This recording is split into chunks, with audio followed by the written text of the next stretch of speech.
Myra Everson was a 25-year-old woman full of life and love.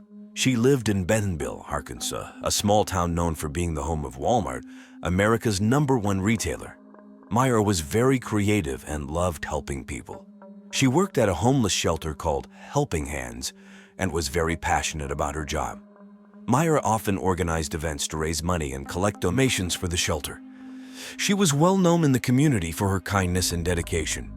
Myra was also very involved in the local art community. She loved painting and often participated in art shows and exhibitions. Her favorite place to visit was the Crystal Bridges Museum of American Art. She would spend hours there, admiring the works of famous artists and getting inspiration for her own creations. Myra grew up in Bentonville and went to Bentonville High School, where she was an excellent student. She was especially good at English and art. Her parents were Reverend Azazel Everson and Clara Everson. Clara passed away when Myra was only 10 years old, leaving her to be raised by her strict and controlling father. Despite her father's harsh ways, Myra remained optimistic and cheerful. She had a younger sister, Lyra, who she was very close to. Lyra often described Myra as her best friend and biggest supporter. Myra had a close-knit group of friends, including Lily Harrington, who also worked at the homeless shelter. Myra had big dreams for the future. She wanted to open her own art studio where people could come and create art together. She often talked about her plans with excitement, sharing her vision of a space filled with colorful paintings and happy people. In the days before her death, Myra was busy preparing for an art exhibition that was scheduled for the end of October 1992. She was very excited about it and spent a lot of time working on her paintings. Myra's vibrant personality and warm heart made her a beloved member of the Bentonville community. She had a way of making everyone around her feel special and loved. Her sudden and tragic death left a huge void in the lives of those who knew and loved her. On the morning of October 14, 1992, Bentonville, Arkansas, was experiencing a chilly and overcast day. At around 8:00 a.m., Myra's friend and coworker, Lily Harrington, went to Myra's house. They had planned to carpool to work at the Helping Hands homeless shelter, just like they did every day. When Lily arrived, she noticed that the front door was slightly open. Thinking Myra might have stepped out for a moment, she called out her name but received no response. Lily hesitated for a moment, feeling a growing sense of unease. She pushed the door open and stepped inside. The living room was eerily quiet, and there was a chill in the air. As she walked further into the house, she saw Myra lying on the living room floor. Lily froze in horror, unable to believe what she was seeing. Myra's face was pale, and her left hand was terribly mangled, with 3 fingers missing. Lily's heart raced as she rushed to check for signs of life, but it was clear that Myra was gone. Overwhelmed by shock and fear, Lily stumbled back and grabbed the kitchen phone to dial 911. Her voice was shaky and full of panic as she described the scene to the dispatcher. She could hardly believe that her friend was dead. The news of Myra's death spread quickly through Bentonville. By the time the police arrived, a small crowd had begun to gather outside her house. The brutal nature of Myra's murder left them with many questions. Why would someone do this to such a beloved member of the community? As the investigation began, the people of Bentonville were left in shock and fear, wondering who could have committed such a terrible crime. The police arrived quickly at Myra Everson's house on the morning of October 14, 1992. The weather was chilly and overcast, matching the grim mood. Detective Samuel E. Myra, a seasoned investigator known for his thoroughness, led the team. Detective Karen Genora, his sharp and observant partner, was by his side. When the detectives entered the living room, they were met with a disturbing scene. The room was in disarray, with furniture knocked over and items scattered. A blood-stained belt lay on the floor, clearly the murder weapon used to strangle Myra. The sight was shocking even to the experienced detectives. Myra's body showed signs of a violent struggle, and her left hand was horribly mutilated, with 3 fingers ripped off. Detective Myra and Genora carefully examined the crime scene. They documented everything, taking numerous photographs and making detailed notes. They collected the belt and other potential evidence, such as fingerprints and fibers. The detectives also noticed a broken lamp and several books scattered around, suggesting Myra fought hard against her attacker. Forensics teams arrived shortly after to assist with the investigation. They used various tools and methods to gather evidence. They dusted for fingerprints, collected hair and fiber samples, and searched for any other clues that might help identify the murderer. The brutality of the crime indicated a deep personal motive, and the detectives knew they had to work quickly to solve the case. Neighbors and bystanders watched in silence as the police worked. Bentonville was a close-knit community, and the news of Myra's murder had already begun to spread. People were shocked and scared, unable to comprehend why someone would kill such a beloved young woman. Detective Myra interviewed Lily Harrington, who had found Myra's body. Lily was still in shock, but managed to provide a detailed account of her discovery. She described how she found the front door ajar and the horrible sight of Myra's lifeless body on the living room floor. Her testimony gave the detectives a clearer picture of the timeline. The investigation team also spoke to neighbors, asking if anyone had seen or heard anything unusual that morning. Some reported hearing raised voices late at night, while others mentioned seeing a strange car parked nearby. The detectives took note of every detail, knowing that even the smallest clue could be crucial. As the day went on, the police continued their investigation, determined to find justice for Myra.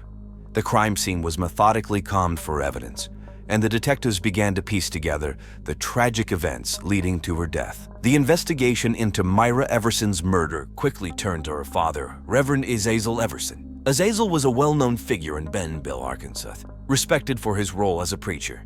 At 56 years old, he was charming and sociable, often seen as a pillar of the community. However, beneath his outward charm, Azazel had a dark and controlling side that few knew about. Detective Samuel E. Myra and Detective Karen Genora brought Azazel in for questioning on October 15, 1992. They met him at the police station, a stark contrast to the comforting atmosphere of his church. Azazel maintained a calm demeanor, but there was a noticeable tension in his eyes.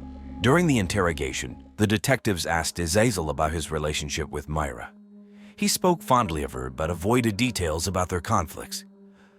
However, the detectives knew from Myra's friends that she often clashed with her father. Azazel disapproved of Myra's independence and her love for books, which he saw as a rebellion against his strict beliefs, a common situation in a region where only 31% of women can read. Azazel's alibi was weak. He claimed to have been at home alone on the night of Myra's murder, reading the Book of Revelations and preparing his sermon. When asked if anyone could verify his whereabouts, Azazel became defensive, insisting his word should be enough. The detectives pressed further, asking about any recent arguments with Myra. Azazel admitted to a heated disagreement a few days before her death, but downplayed its significance. He said it was a typical father-daughter dispute. However, the detectives knew that Myra had confided in friends about her father's controlling nature and his anger over her reading habits. Despite his outward calm, Azazel showed signs of nervousness. He fidgeted with his hands and avoided direct eye contact. The detectives noted these behaviors, sensing there was more beneath the surface. Azazel's motive seemed clear. He wanted to control Myra's life and eliminate anything he saw as a threat to his authority. To gather more evidence, the police obtained a search warrant for Azazel's house. Inside, they found a hidden room in the basement. The room contained disturbing items, including restraints and various books on punishment and control. This discovery painted a darker picture of Azazel's true nature and his obsession with dominance. As the investigation continued, Azazel remained a prime suspect. His secretive and controlling behavior, combined with his weak alibi and the hidden room, made him a focal point for the detectives. They knew they had to keep digging to uncover the full truth behind Myra's tragic death. As the investigation into Myra Everson's murder continued, the detectives turned their attention to Janet Bosco. Janet was a 59-year-old oil driller from Oklahoma known for her determination and resourcefulness. She had a reputation for uncovering difficult truths and was known for her tenacity in the male-dominated field of oil drilling. On October 17, 1992, Detectives Samuel E. Myra and Karen Genora traveled to Oklahoma to interview Janet. They met her at her modest home, which was filled with mementos from her work and travels. Janet greeted them with a firm handshake, her eyes sharp and inquisitive. During the interview, Janet spoke openly about her relationship with Myra. She admitted that they had become close friends and had even formed a sexual relationship. Janet revealed that Myra had hired her to kill Reverend Azazel Everson after he beat her for reading a novel by the novelist Joyce Lehman. Janet explained that she had grown protective of Myra and wanted to help her escape her father's control. When asked about her whereabouts on the night of Myra's murder, Janet provided a solid alibi. She was working on an oil rig out in West Texas and had several coworkers who could confirm her presence. Despite her strong alibi, the detectives were intrigued by her connection to Myra and her deep-seated hatred for Azazel. Janelise described Azazel as a cruel and manipulative man who used his position as a preacher to control and abuse his daughter. She spoke passionately about how she wanted to free Myra from his grasp. Although she admitted to planning to kill Azazel, she insisted she had nothing to do with Myra's murder. Throughout the interview, Janelise remained calm and composed. She answered the detectives' questions directly and showed no signs of nervousness. Her demeanor and clear alibi made it difficult for the detectives to connect her directly to the murder. However, her close relationship with Myra and her intense dislike for Azazel kept her on their radar. As the investigation into Janelise continued, the detectives knew they had to explore every angle. Her strong alibi and open demeanor contrasted sharply with the disturbing nature of the crime, leaving the detectives with more questions than answers. They remained determined to uncover the truth and bring justice to Myra Everson. On October 20, 1992, Bentonville was experiencing a crisp, clear morning. At around 9:00 a.m., a local jogger was running along a wooded trail near Myra Everson's home. As he made his way through the path, he noticed something unusual in the bushes. Curious, he stopped to take a closer look and discovered a small, blood-stained bag partially buried under some leaves. He quickly called the police, and Detective Samuel E. Myra and Detective Karen Janora arrived at the scene shortly after. They carefully retrieved the bag and examined its contents. Inside, they found 3 severed fingers wrapped in a piece of cloth. The detectives immediately realized these were likely Myra's missing fingers. The discovery of the bag and fingers was a significant breakthrough in the case. The detectives meticulously documented the evidence and sent the bag to the forensics lab for further analysis. The lab confirmed that the fingers belonged to Myra, and the cloth was identified as part of a shirt belonging to Reverend Azazel Everson. The detectives interviewed Brian Daniels to gather more information about the discovery. Ryan described how he stumbled upon the bag while jogging and noted that he hadn't seen anyone suspicious in the area. His account was clear and straightforward, providing the detectives with a better understanding of how the evidence had been hidden. With this new evidence, the detectives turned their attention back to Reverend Azazel Everson. They believed the discovery of the fingers and the cloth linked him more closely to the crime. They obtained a search warrant for his home and conducted a thorough search. Inside Azazel's bedroom, they found a blood-stained shirt that matched the cloth found in the bag. This discovery further implicated Azazel in Myra's murder. The police also re-interviewed Lee Harrington, Myra's friend who had found her body. Lee recalled that Myra had been worried about her father's increasingly erratic behavior in the days leading up to her death. Myra had confided in Lee about her fear that her father might harm her. This testimony, combined with the new evidence, strengthened the case against Azazel. Detectives Myra and Janora knew they were getting closer to solving the case. The discovery of the bag and the forensic evidence provided crucial links that pointed towards Azazel as the prime suspect. The detectives continued to gather evidence, determined to bring justice to Myra Everson and uncover the full truth behind her tragic death. As the investigation into Myra Everson's murder progressed, Detectives Samuel E. Myra and Karen Janora discovered another tragic connection. On October 22, 1992, they received a report about the murder of Faria Haddon, a 28-year-old woman living in the nearby town of Fayetteville. Faria, like Myra, had been strangled with a belt, and 3 fingers were ripped off her left hand. Faria was known for her ambition and dedication to her work as an escort. She was discreet about her job, but had been in a secret relationship with Reverend Azazel Everson for over a year. Detectives Myra and Janora quickly realized the connection between the 2 murders and decided to investigate further. They traveled to Faria's apartment, a small but tidy place decorated with simple but elegant furnishings. Inside, the crime scene was eerily similar to Myra's. The living room showed signs of a struggle, with furniture overturned and a blood-stained belt lying on the floor. Faria's body was found in the same manner as Myra's, with her fingers missing. Detectives interviewed Faria's neighbors and acquaintances. They learned that Faria admired Azazel's charisma and saw him as her escape from a life of poverty. She had confided in a close friend about her relationship with Azazel. The friend described Faria as a hopeful and driven person who wanted a better life for herself. The detectives also found a diary in Faria's apartment where she had written about her relationship with Azazel. The diary entries revealed that Faria had discovered something disturbing about Azazel's secret life. She had found evidence linking him to illegal drug running and was planning to confront him. This discovery provided a possible motive for her murder. During the investigation, the detectives interrogated Azazel again. He was visibly more nervous this time, but he maintained his innocence. He admitted to knowing Faria, but denied any involvement in her death. His alibi for the night of Faria's murder was weak, just like his alibi for Myra's murder. Despite Azazel's denials, the detectives continued to dig deeper. They cross-referenced evidence from both crime scenes and found striking similarities. The belts used in both murders were of the same brand and size, and the method of strangulation was identical. The detectives also found fibers from Azazel's clothes on both victims, further implicating him in the crimes. The investigation into Faria's murder added a new layer of complexity to the case. The detectives were now dealing with a serial killer who had targeted 2 women connected to Azazel. They knew they had to act quickly to prevent any further tragedies and bring the murderer to justice. On October 25, 1992, Bentonville, Arkansas, woke up to a cool, rainy morning. Detective Samuel E. Myra and Detective Karen Janora had just received a breakthrough in their investigation. Forensic analysis of the evidence from both Myra Everson and Faria Haddon's murders pointed to a new suspect, Mark David Lilius, the husband of Janet Lulgany. Mark David, a 61-year-old traveling revivalist preacher, was known for his charismatic sermons. However, his public persona hid a dark secret. He was leading a double life as a serial killer. He had carefully constructed an alibi by frequently traveling, which made it difficult to connect him to the crimes initially. Detective E. Myra and Detective Janora pieced together that Mark David had murdered Myra to prevent her from exposing his double life.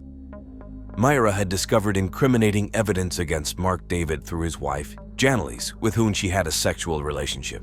Faria had also found evidence of Mark David's involvement in Myra's affair and planned to confront him. To silence her, he killed her in the same brutal manner. The detectives coordinated with local police in Tulsa to track down Mark David. On the evening of October 25, they located him at a revival meeting he was hosting. The weather was stormy, with heavy rain pounding on the roof of the small church where he happened to be preaching. The police moved in quietly, not wanting to alarm the attendees. Mark David was taken into custody without resistance. He seemed surprised by the arrest but remained calm. At the police station, he was interrogated by detectives E. Myra and Janora. Initially, he denied any involvement, but the overwhelming evidence against him quickly broke down his facade. He confessed to the murders, explaining that he killed Myra and Faria to protect his secret life as a serial killer. He believed that if his double life were exposed, it would ruin his reputation and his wife's trust. His calm demeanor during the confession was chilling, revealing the cold and calculating nature of his crimes. The arrest of Mark David Lilius brought a mix of relief and sorrow to Bentonville. Myra's family, devastated by the loss, expressed a sense of closure knowing the murderer was caught. Faria's friends and family also found some peace in the justice served. The detectives felt the sense of accomplishment, but were also saddened by the brutal nature of the crimes. They had worked tirelessly to bring justice to Myra and Faria, and now their efforts had paid off. Bentonville could begin to heal, knowing that the person responsible for these heinous acts was behind bars. In June of 1994, the trial of Mark David Lilius, the murderer of Myra Everson and Faria Haddon, began in Bentonville, Arkansas. The prosecution was led by District Attorney Sarah Jane Kersey, a seasoned lawyer known for her dedication to justice. The defense attorney was Robert Luley, a skilled lawyer with a reputation for defending high-profile cases. The courtroom was packed with spectators, eager to see justice served for the victims. Myra's family, including her sister Myra Everson, sat in the front row, their faces filled with a mix of grief and determination. Faria's friends and supporters were also present, showing solidarity with her memory. During the trial, the prosecution presented a compelling case against Mark David Lilius. They called witnesses, including Detective Samuel E. Myra and forensic experts, to testify about the evidence linking Mark David to the murders. They also played recordings of Mark David's confession, highlighting his chilling admission of guilt. District Attorney Kersey argued that Mark David's motive for the murders was to protect his double life as a serial killer. She painted him as a cold and calculating individual who was willing to kill to preserve his reputation and keep his secrets hidden. Her impassioned closing argument resonated with the jury and the spectators alike. Defense attorney Robert Lulie attempted to create doubt in the minds of the jurors. He questioned the reliability of the evidence and argued that Mark David's confession may have been coerced. He also portrayed Mark David as a devoted man of faith and pillar of the community, trying to humanize him in the eyes of the jury. After several weeks of testimony and deliberation, the jury reached a verdict. Mark David Lullius was found guilty on all counts of murder. The courtroom erupted in applause as the verdict was read aloud. Myra's family embraced each other, tears of relief stringing down their faces. Faria's friends hugged each other tightly, finding solace in the knowledge that justice had been served for their friend. Mark David was sentenced to life in prison without the possibility of parole. The sentence brought closure to the families of Myra and Faria, knowing that Mark David would spend the rest of his life behind bars. The trial and sentencing of Mark David Lullius marked the end of a long and painful chapter for Bentonville. The community could finally begin to heal, knowing that the person responsible for the murders had been held accountable for his actions. After the trial and sentencing of Mark David Lullius, life in Bentonville began to return to a semblance of normalcy. Myra Everson and Faria Haddon were remembered fondly by their loved ones, who found solace in their memories. For Myra's family, the verdict brought a sense of closure, but the pain of her loss lingered. Her sister, Lydia Everson, continued to honor her memory by volunteering at the homeless shelter where Myra had worked. Lydia found comfort in helping others, knowing it was what Myra would have wanted. Faria's friends organized a memorial event in her honor, inviting members of the community to share their memories of her. They created a scholarship fund in her name to support young women pursuing higher education, a cause that Faria had been passionate about. Detectives Samuel Imera and Karen Genora were hailed as heroes for their tireless efforts in solving the case. They received awards for their dedication to justice and continued to serve the community with distinction. As for Jan Lulgany, she struggled to come to terms with the truth about her husband's crimes. She distanced herself from the media attention surrounding the trial and focused on rebuilding her life. Despite the betrayal she felt, she found solace in the support of friends and family. The people of Bentonville rallied together in the aftermath of the trial, united in their determination to move forward. They held fundraisers and community events to support the families of the victims and to raise awareness about domestic violence and the importance of seeking help. Bentonville, once haunted by tragedy, emerged stronger than ever, a testament to the power of unity and justice. Laura Bennett was a 42-year-old woman who owned a hair salon in Waterloo, Iowa. Her salon, Laura's Hair Haven, was the only one for hundreds of miles in this part of the Midwest where hoodies are considered common wedding attire. She was very dedicated to her clients, many of whom became her friends. Laura was known for her charm and bubbly personality. She always greeted everyone with a smile and made them feel welcome. Laura was also an active member of the community. She often volunteered at local shelters and participated in neighborhood events. She organized fundraisers and charity events, always looking for ways to help others. Laura was passionate about her work and her family. She loved styling hair and dreamed of expanding her salon business. She hoped to open a second location in the nearby town of Cedar Rapids. Laura lived in a cozy house on Maple Street with her husband, Mark Bennett. Mark, 45, was the coach of the local high school basketball team.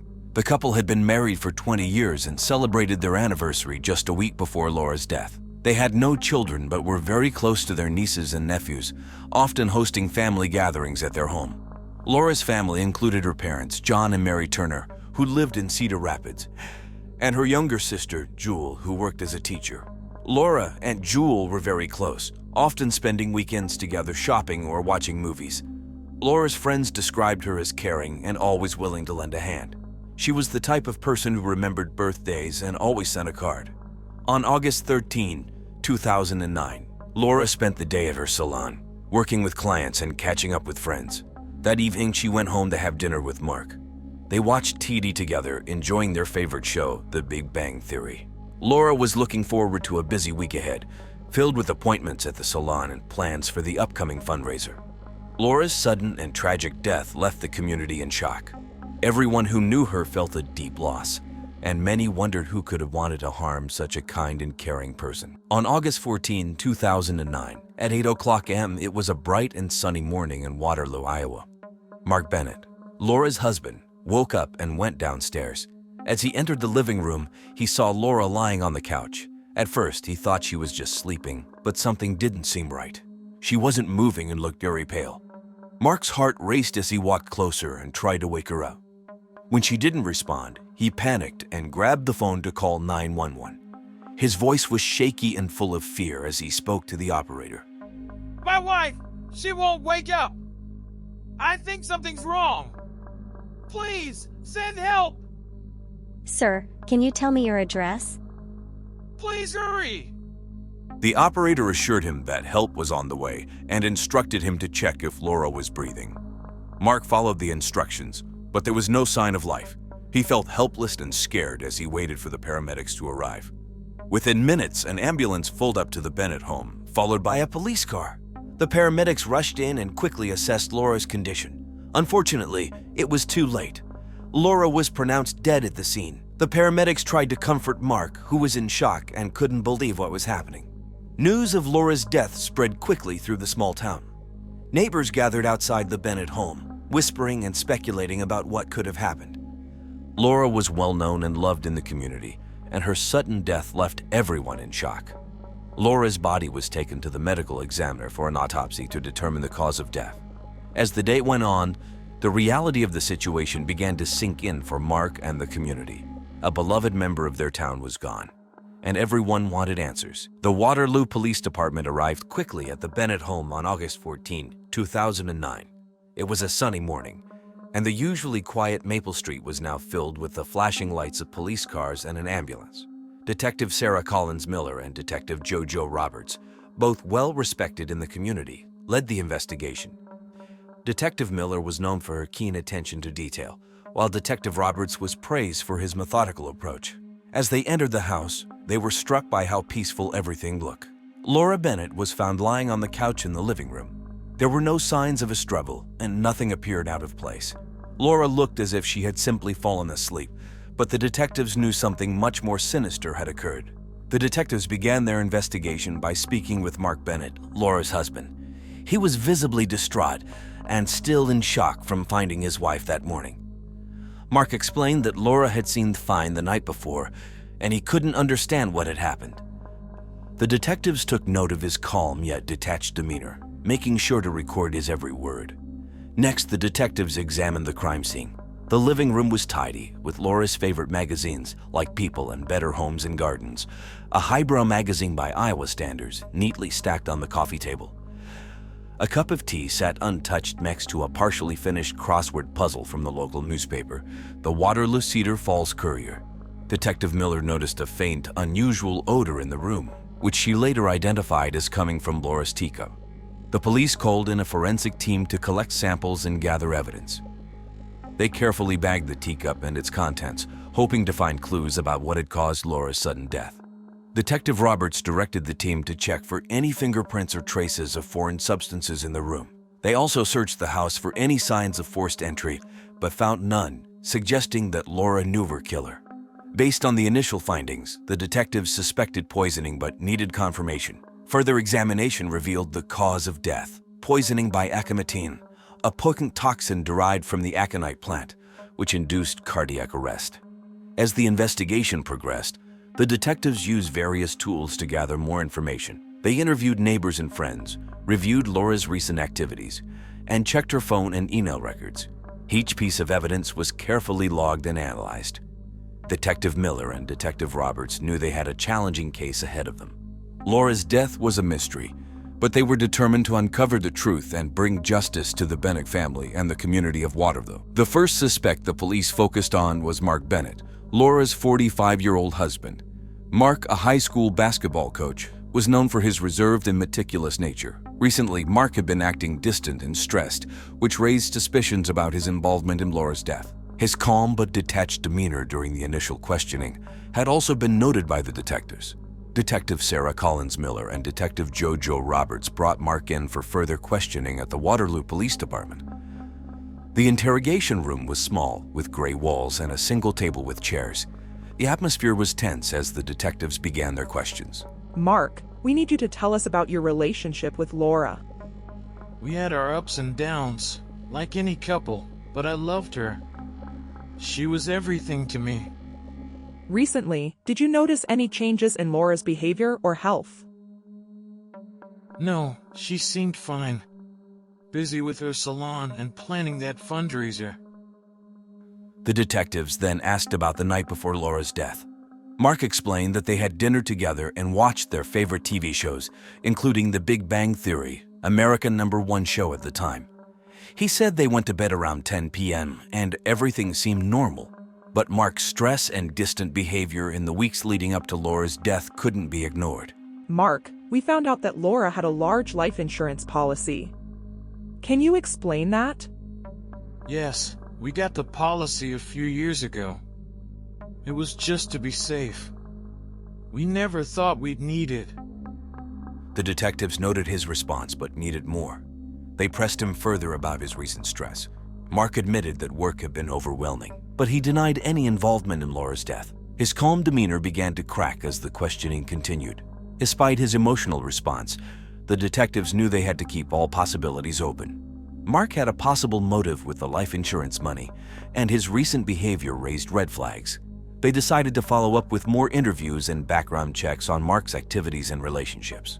Mark was allowed to go home but remained under close watch. The detectives were determined to find out if his reserved exterior hid a darker side, or if he was just a grieving husband caught in a nightmare. The investigation into Laura Bennett's death took a startling turn when suspicion fell on Bobby Lynette, an 18-year-old senior at Waterloo High School. Bobby, known for his outgoing personality and athletic prowess, was a close friend and personal trainer to Laura. However, rumors swirled about a possible sexual relationship between Bobby and Laura's husband, Mark Bennett, who was also his basketball coach, adding a layer of complexity to the case. Detective Collins Miller, leading the investigation, interviewed Bobby at the local police station. Bobby, dressed in his high school football jersey, appeared nervous but cooperative. He denied any involvement in Laura's death and expressed shock and sadness at the news. However, his body language betrayed his unease, and Detective Collins Miller sensed there was more to his story. To gather more information, Detective Collins Miller spoke with Laura's friends and acquaintances. They revealed that Laura and Bobby spent a lot of time together, both at the gym and socializing outside of training sessions. Some even mentioned seeing them together at local events, such as the August Festival held at Lincoln Park. The local media picked up on the story, spreading lurid stories about the nature of Bobby's relationship with Laura and his possible motives. The small town of Waterloo buzzed with gossip, with everyone eager to learn more about the young man at the center of the investigation. As the investigation continued, Detective Ogle-Miller delved deeper into Bobby's background. She discovered that Bobby had a troubled family history, with his parents going through a messy divorce earlier that year. His friends described him as impulsive and hot-headed, prone to outbursts of anger. During further questioning, Bobby's demeanor changed. He became defensive and agitated, insisting that he had nothing to do with Laura's death. However, his inconsistent statements and evasive answers only raised more suspicion. Detective Ogle-Miller knew she had to tread carefully. With Bobby's popularity in the community as a football and basketball star and the lack of concrete evidence linking him to the crime, building a case against him would be extremely challenging. But she was determined to uncover the truth and bring justice to Laura and her grieving family. As the sun set on Waterloo in August of 2009, the investigation into Laura Bennett's death continued, with Bobby Lynette at the center of the storm. In the midst of the investigation into Laura Bennett's tragic death, a new piece of evidence emerged, casting a shadow of doubt over the case. On a bright August morning in Waterloo, Iowa, a neighbor stumbled upon a torn piece of paper while taking out the trash. The paper, partially soaked from recent rainfall, turned out to be a torn fragment of a love letter. It was addressed to Mark Bennett, Laura's husband, and signed by David Reynolds, a local florist. The discovery of the torn letter sent shockwaves through the community and breathed new life into the investigation. Detective Sarah Collins Miller, leading the case, wasted no time in analyzing the letter. Despite its partial state that the content hinted at a long-term sexual relationship between Mark and David, adding a layer of complexity to the already intricate web of suspects and motives. Meanwhile, forensic experts meticulously examined the torn letter for fingerprints and DNA evidence. Every detail, no matter how small, was scrutinized in the quest for answers. The letter, now a crucial piece of evidence, held the potential to unravel the mystery surrounding Laura's death and bring her killer to justice. As the investigation unfolded, tensions rose in Waterloo. Residents anxiously awaited updates on the case, hoping for closure and justice for Laura and her grieving family. Detective Collins Miller remained focused and determined, her unwavering commitment to the truth driving her forward in the pursuit of justice. David Reynolds, a 27-year-old florist, became the third suspect in Laura Bennett's mysterious death. David was known around Waterloo for his friendly personality and his flower shop, David's Blossoms, which he had run for 5 years. His secret romance with Mark Bennett had started 10 years ago, when David was a high school student and Mark was his basketball coach. This revelation shocked the quiet conservative community. Adding fuel to the already hot fire, David had an argument with Laura a week before her death. Neighbors reported hearing loud voices and seeing Laura leave David's shop looking upset. This argument, coupled with David's intense emotions towards Mark, raised suspicions. On August 19, 2009, David was brought in for questioning at the Waterloo Police Department. During the interrogation, David was nervous and shaky. Detective Collins Miller asked him about his relationship with Mark and the argument with Laura. David admitted to the affair but denied any involvement in Laura's death. I love Mark, but I would never hurt Laura. She didn't deserve this. What about the argument you two had? Laura found out about the affair and confronted me. She was angry, but I promised her I would end it with Mark. I didn't want to cause any more pain. David's emotional state and conflicting statements made him appear suspicious. He struggled to keep his story straight, especially when asked about his whereabouts on the night of Laura's death. He claimed he was at home, alone, watching The Big Bang Theory, something no one could verify. The investigation into David's past also revealed a pattern of obsessive behavior. Former friends described him as intensely focused on his relationships, sometimes to an unhealthy degree. This information, along with his nervous demeanor during questioning, made Detective Collins believe he could be capable of something drastic. The police continued to gather evidence, checking David's phone records and looking for any signs of a chemotine, the poison used to kill Laura, in his shop or home. The investigation was far from over, and David remained under close scrutiny. On August 21, 2009, the Waterloo Police Department had a major breakthrough in Laura Bennett's case. The police discovered that Bobby Lynette, the 18-year-old high school student, basketball and football star, personal trainer, close friend of Laura, and alleged lover of her husband, Mark, had purchased aconite from an online vendor a few weeks before Laura's death. This crucial piece of evidence pointed directly to Bobby as the person who poisoned Laura. Detective Sarah Collins Miller and her team traced Bobby's online purchase history and found the receipt for the aconite. When they confronted Bobby with this evidence, he broke down and confessed to the crime.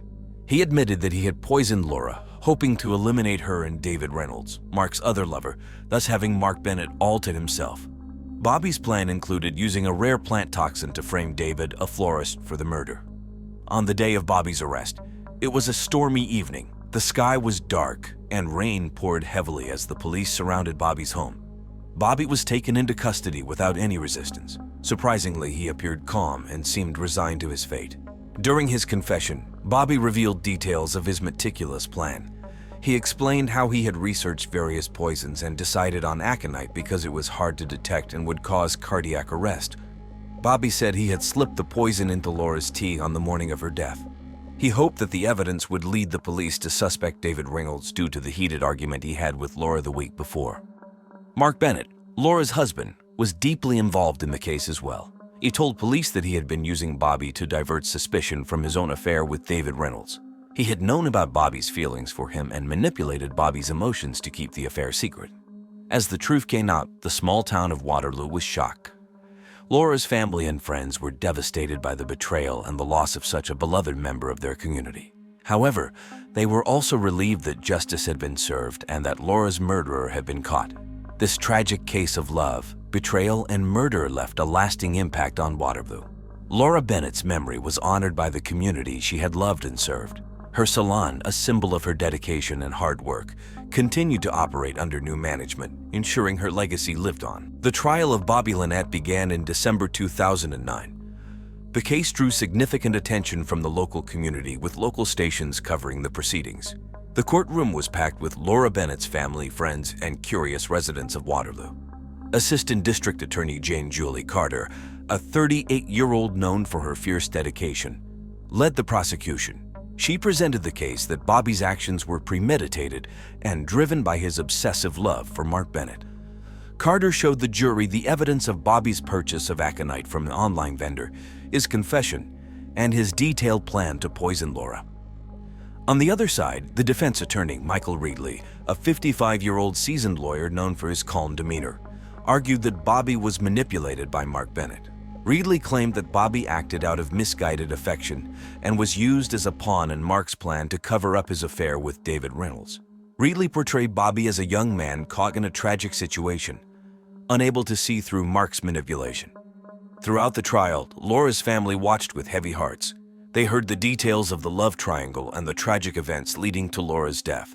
Mark Bennett testified, denying any involvement in the planning of the murder, but his role in the affair with David and his manipulation of Bobby became clear. The jury deliberated for 3 days. On December 18, 2009, they returned with a verdict. Bobby Lynette was found guilty of first-degree murder. The courtroom was silent as the judge announced the sentence: life in prison without the possibility of parole. Bobby showed little emotion as he was led away, his fate sealed. Laura's family expressed mixed emotions. They were relieved that Bobby was held accountable for his actions, but they also felt a lingering sense of injustice. Mark Bennett, despite his role in the events that led to Laura's death, faced no legal consequences. The case left a deep impact on the Waterloo community. People were shocked by the betrayal and the dark secrets that had surfaced. Laura Bennett's salon, one of only 3 in the state of Iowa, continued to operate under new management, honoring her memory and dedication to the community. The town of Waterloo, though shaken by the events, came together to support each other, hoping to heal from the tragic loss of a beloved friend and neighbor. In the aftermath of the trial, Mark Bennett and David Reynolds decided to leave Waterloo. The scandal and publicity surrounding Laura Bennett's death made it difficult for them to stay. In August 2010, they both quit their jobs. Mark as a high school basketball coach and David as a florist. They moved to Sacramento, California, hoping to start anew and escape the shadow of the tragedy. In California, Mark and David worked hard to rebuild their lives. They found new jobs, with Mark coaching at a local community center and David opening a small flower shop. Their relationship grew stronger, and they eventually got married in 2015. Together, they adopted 2 children, creating a new family and a fresh start far from the painful memories in Waterloo. Detective Sarah Collins, now divorced, continued her career with the Waterloo Police Department. Her work on the Laura Bennett case earned her a reputation for her tenacity and skill. She took on more challenging cases and became a well-respected figure in law enforcement. Her dedication to solving crimes and bringing justice to victims remained unwavering. Laura Bennett's family struggled to cope with their loss but found a way to honor her memory. They established the Laura Bennett Scholarship Fund in 2011. The scholarship was aimed at helping local high school students pursue higher education, reflecting Laura's spirit of kindness and community service. The fund received widespread support from the community, with annual fundraisers and events to keep Laura's legacy alive. The town of Waterloo slowly healed from the tragic events. While the pain of Laura's loss could never be erased, these actions helped the community find a path forward. Albert Rizzy, a respected and hardworking man, was at the center of this shocking crime. At the age of 49, Albert held the esteemed position of bank manager at a local financial institution. Known for his unwavering dedication to his job, he had earned the admiration and respect of both his colleagues and friends. Albert's integrity and reliability had made him a pillar of the community. However, beneath the facade of professional success, Albert struggled with insecurities in his personal life, particularly within his marriage to Diana Rizzy. Their relationship had been on shaky ground for months, with rumors circulating among their close-knit circle of friends. These rumors of infidelity whispered through the town, leaving a trail of broken trust in their wake. Despite the outward appearance of a happy marriage, whispers of tension and discontent filled the air. As we delve deeper into the life of Albert Rizzy, we uncover a man haunted by the demons of his own making. Friends recall his frequent visits to local bars, seeking solace in the bottom of a glass. The strain of his failing marriage and mounting work pressure weighed heavily on his shoulders, leaving him vulnerable and exposed. The summer of 1982 was a tumultuous time in Carmel, Indiana. The town was abuzz with excitement over the upcoming Carmel Fest, an annual event that brought the community together in celebration. Amidst the cheerful atmosphere, a dark cloud loomed over the Rizzy household, casting a shadow on their once idyllic life. The murder of Albert Rizzy would send shockwaves through the town, leaving everyone questioning who could have committed such a heinous act. The quiet town of Carmel, Indiana, known for its picturesque neighborhoods and tight-knit community, would now be thrust into the spotlight. The residents, once feeling safe and secure, were now gripped by fear and uncertainty. Join us as we unravel the twisted web of secrets and lies that led to the tragic demise of Albert Rizzy. Stay tuned. We will delve deeper into the investigation and the shocking revelations that emerged. The tranquility of Carmel, Indiana's suburban neighborhood was shattered on the sunny morning of June 2, 1982, when a shocking and horrifying discovery was made. It was a day that would forever be etched in the memories of those who lived there. As the morning sun cast its warm glow over the neatly manicured lawns and picturesque houses, a neighbor, whose name we shall withhold for privacy reasons, went about their daily routine. Little did they know that this seemingly ordinary day would soon take a chilling turn. As they made their way towards Albert Rizzy's residence, a sense of unease began to creep in. Something felt amiss. Their heart raced, and a knot formed in their stomach. Upon reaching the front door, they hesitated for a moment, sensing an inexplicable foreboding. Summoning their courage, they entered the house, their footsteps echoing through the silent hallway. The air was heavy with an eerie stillness, broken only by the distant hum of a radio playing a popular tune from that summer. The neighbors' eyes darted around, searching for any signs of life.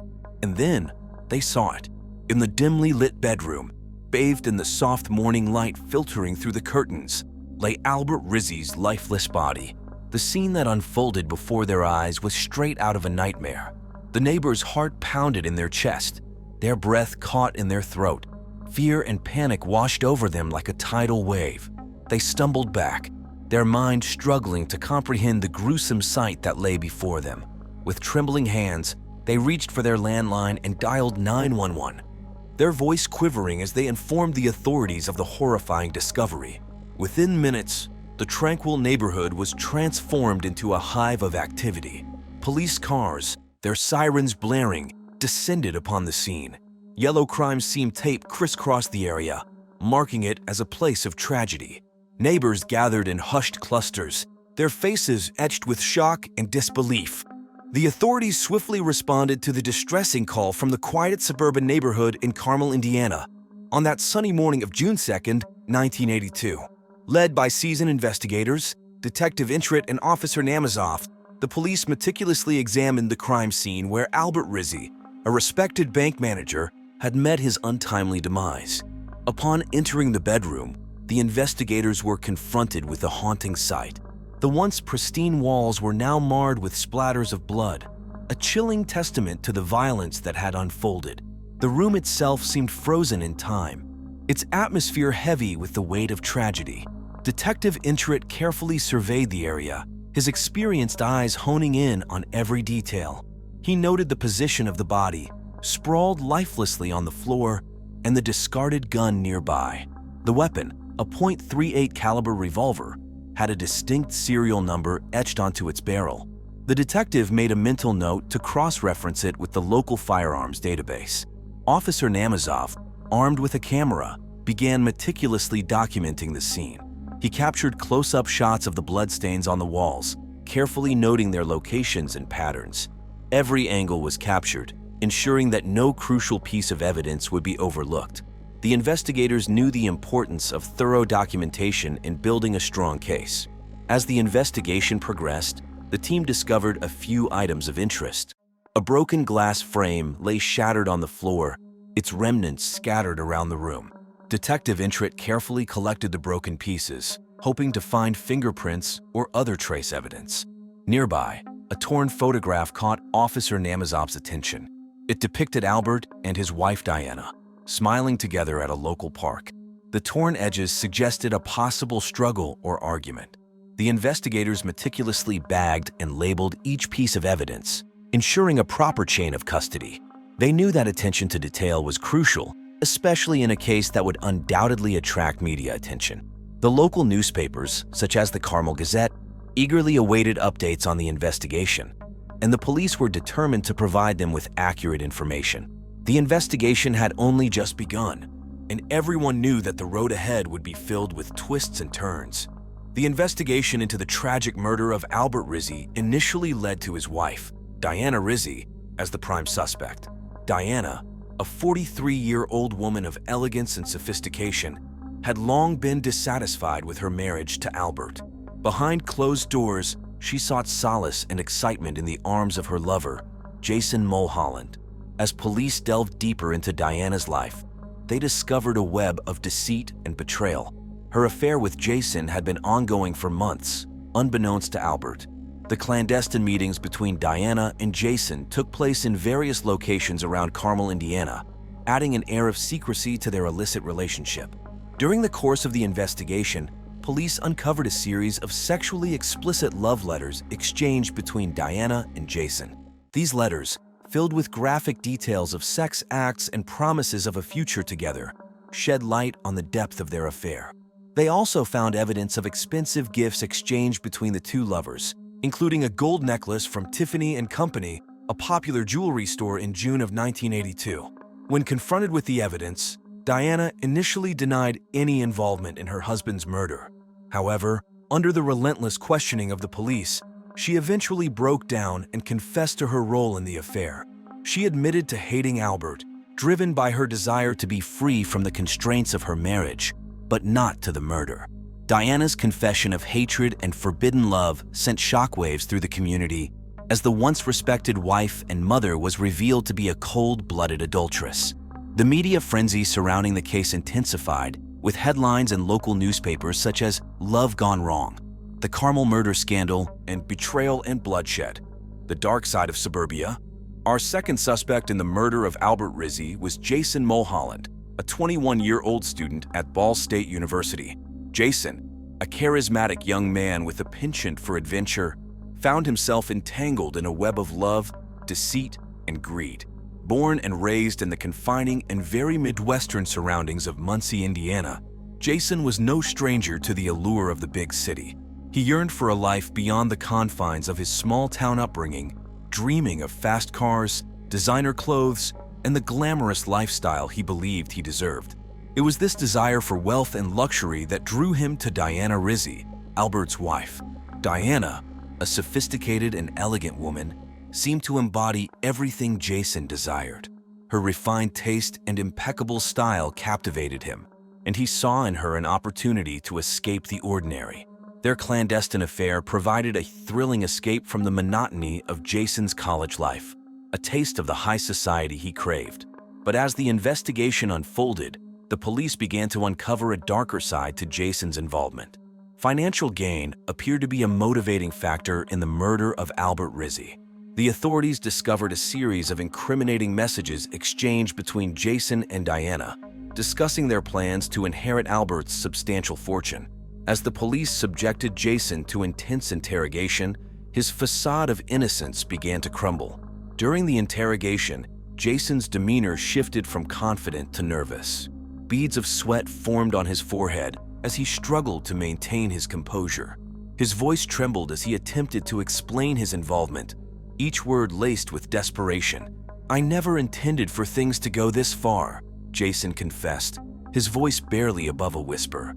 "I was blinded by my own desires, and I let greed consume me, but I never wanted anyone to get hurt." The investigators pressed further, seeking to uncover the full extent of Jason's role in the murder. As they delved deeper into his background, they discovered a troubling pattern of reckless behavior and a disregard for the consequences of his actions. With mounting evidence against him, Jason's fate hung in the balance. As the investigation continued, the truth behind Albert Rizzy's murder slowly came to light. The police meticulously pieced together the puzzle, connecting the dots that would ultimately lead to justice. In the investigation into the murder of Albert Rizzy, the Carmel Police Department uncovered a significant breakthrough. On the morning of June 15, 1982, at approximately 9:30 a.m., Officer Roger Kraftwerk was conducting a routine search of the wooded area near the crime scene when he stumbled upon a discarded shoebox hidden beneath a dense thicket of bushes. The shoebox, weathered and worn, contained a trove of valuable evidence that could potentially shed light on the identity of the perpetrator. Inside, investigators found a series of handwritten letters, photographs, and a small, blood-stained diary. The contents of these items, meticulously preserved within the box, have opened up new avenues of inquiry for the dedicated detectives working tirelessly to solve this baffling case. The letters, addressed to an individual known only as A.R., appear to be written by someone deeply familiar with Albert Rizzy's personal life. The author's words, filled with a chilling mix of love and resentment, hint at a long-standing grudge and a desire for revenge.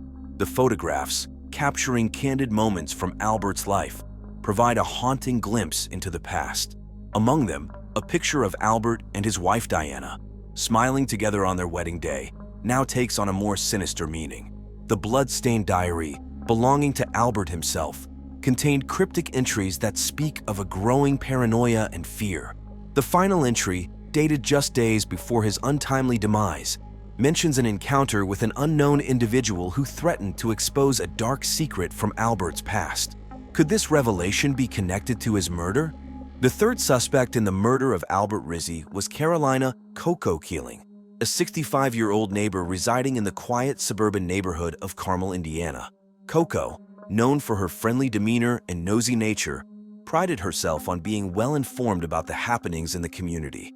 However, behind her seemingly pleasant facade, Coco concealed a secret addiction to cocaine and a deep-seated jealousy towards the seemingly perfect marriage of Diana and Albert. As the police delved deeper into the investigation, suspicions arose regarding Coco's potential involvement in the heinous crime. Her close proximity to the Rizzy residence and her knowledge of the neighborhood's inner workings made her a person of interest. The police sought to uncover any hidden motives or connections between Coco and the victim. During the intense interrogation, Coco's demeanor shifted from friendly neighbor to a woman on edge. Her eyes darted nervously as she answered the investigators' questions. She claimed to have no knowledge of the events leading to Albert's murder, expressing shock and disbelief at the news of his untimely demise. However, the investigators were not easily swayed. They probed deeper, presenting Coco with evidence that contradicted her initial claims of innocence. They discovered that Coco had been seen in the vicinity of the Rizzy residence on the morning of June 2nd, the day Albert's lifeless body was discovered. Witnesses reported seeing Coco acting suspiciously, her usually friendly demeanor replaced with an air of unease. Furthermore, the police uncovered a series of phone calls between Coco and Diana in the days leading up to the murder. The content of these calls raised eyebrows, as they involved discussions about Albert's financial affairs and the possibility of a life insurance policy. The investigators suspected that Coco, driven by her addiction and jealousy, may have been entangled in a sinister plot to eliminate Albert for personal gain. As the interrogation intensified, Coco's initial denials began to crumble. She broke down, confessing to her involvement in the murder. Coco revealed that she had been manipulated by someone in the Rizzy family who promised her a share of the life insurance payout in exchange for her assistance. Overwhelmed by her addiction and fueled by envy, Coco succumbed to the cunning plan. The investigators, armed with this newfound information, were one step closer to unraveling the truth behind Albert Rizzy's murder. Their relentless pursuit of justice had led them down a twisted path where the veneer of suburban tranquility had been shattered by greed, addiction, and betrayal. In a shocking turn of events, the true identity of Albert Rizzy's murderer was uncovered by the diligent work of the police. It was none other than his own wife, Diana Rizzy, who emerged as the accused killer. The motive behind this heinous act was driven by a desire for freedom, passion, and financial security, all provided by Albert's life insurance policy. However, the truth took an even more sinister twist when it was revealed that Diana's own 16-year-old daughter, Sky Rizzy, was labeled as the actual mastermind behind the murder. Motivated by deep-seated feelings of neglect and resentment, Sky orchestrated her father's demise by psychologically manipulating her mother and her mother's lover, Jason Mulholland, a 21-year-old student at Ball State. Throughout the investigation, the police meticulously collected evidence, leaving no stone unturned in their pursuit of justice. They discovered a trail of incriminating phone calls exchanged between Sky, Diana, and Jason, detailing their sinister intentions. Additionally, surveillance footage from a nearby convenience store captured the pair purchasing the murder weapon, a gun, just days before the crime took place. The police investigation uncovered a web of deceit and betrayal that had been carefully woven by this trio. Diana's and Jason's arrest left the community in a state of disbelief, as they struggled to comprehend how a seemingly devoted wife and mother could be capable of such a heinous act. The shockwaves reverberated through the quiet suburban neighborhood of Carmel, Indiana, where the Rizzy family had once resided.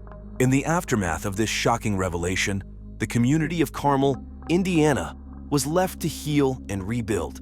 The wounds inflicted by this tragic event would take time to mend, as the echoes of this true crime case would forever resonate within the hearts and minds of those who were touched by it. In the summer of 1982, the small town of Carmel, Indiana became the epicenter of a gripping murder trial that captivated the state of Indiana. The courtroom, adorned with its polished oak panels and imposing judge's bench, was transformed into a stage where justice would ultimately prevail. The prosecution, led by the tenacious district attorney, Eric Swift, presented a compelling case against Diana Rizzy, the accused murderer. With meticulous attention to detail, Eric Swift meticulously pieced together the evidence, revealing the depth of Diana's betrayal. The courtroom buzzed with anticipation as he painted a vivid picture of her motive, a desire for freedom, passion, and financial security provided by her husband Albert's life insurance policy. The defense, represented by the seasoned attorney Elizabeth Holmes Narwhal, fought tooth and nail to establish doubt in the minds of the jury. Holmes Narwhal skillfully questioned the credibility of the prosecution's witnesses, highlighting inconsistencies in their testimonies. She argued that the evidence was circumstantial at best, and that Diana was being unfairly scapegoated for a crime she did not commit. As the trial progressed, the tension in the courtroom was palpable. Witnesses took the stand, recounting their interactions with Diana, Sky, and Jason. The jury listened intently, their eyes fixed on the unfolding drama. The media, hungry for sensational stories, filled the courtroom benches, their pens scribbling furiously as they captured every twist and turn. After days of riveting testimony, the jury retired to deliberate. The nation held its breath as they weighed the evidence and deliberated on Diana's fate. Finally, after what seemed like an eternity, the jury returned with their verdict. Diana Rizzy was found guilty of first-degree murder.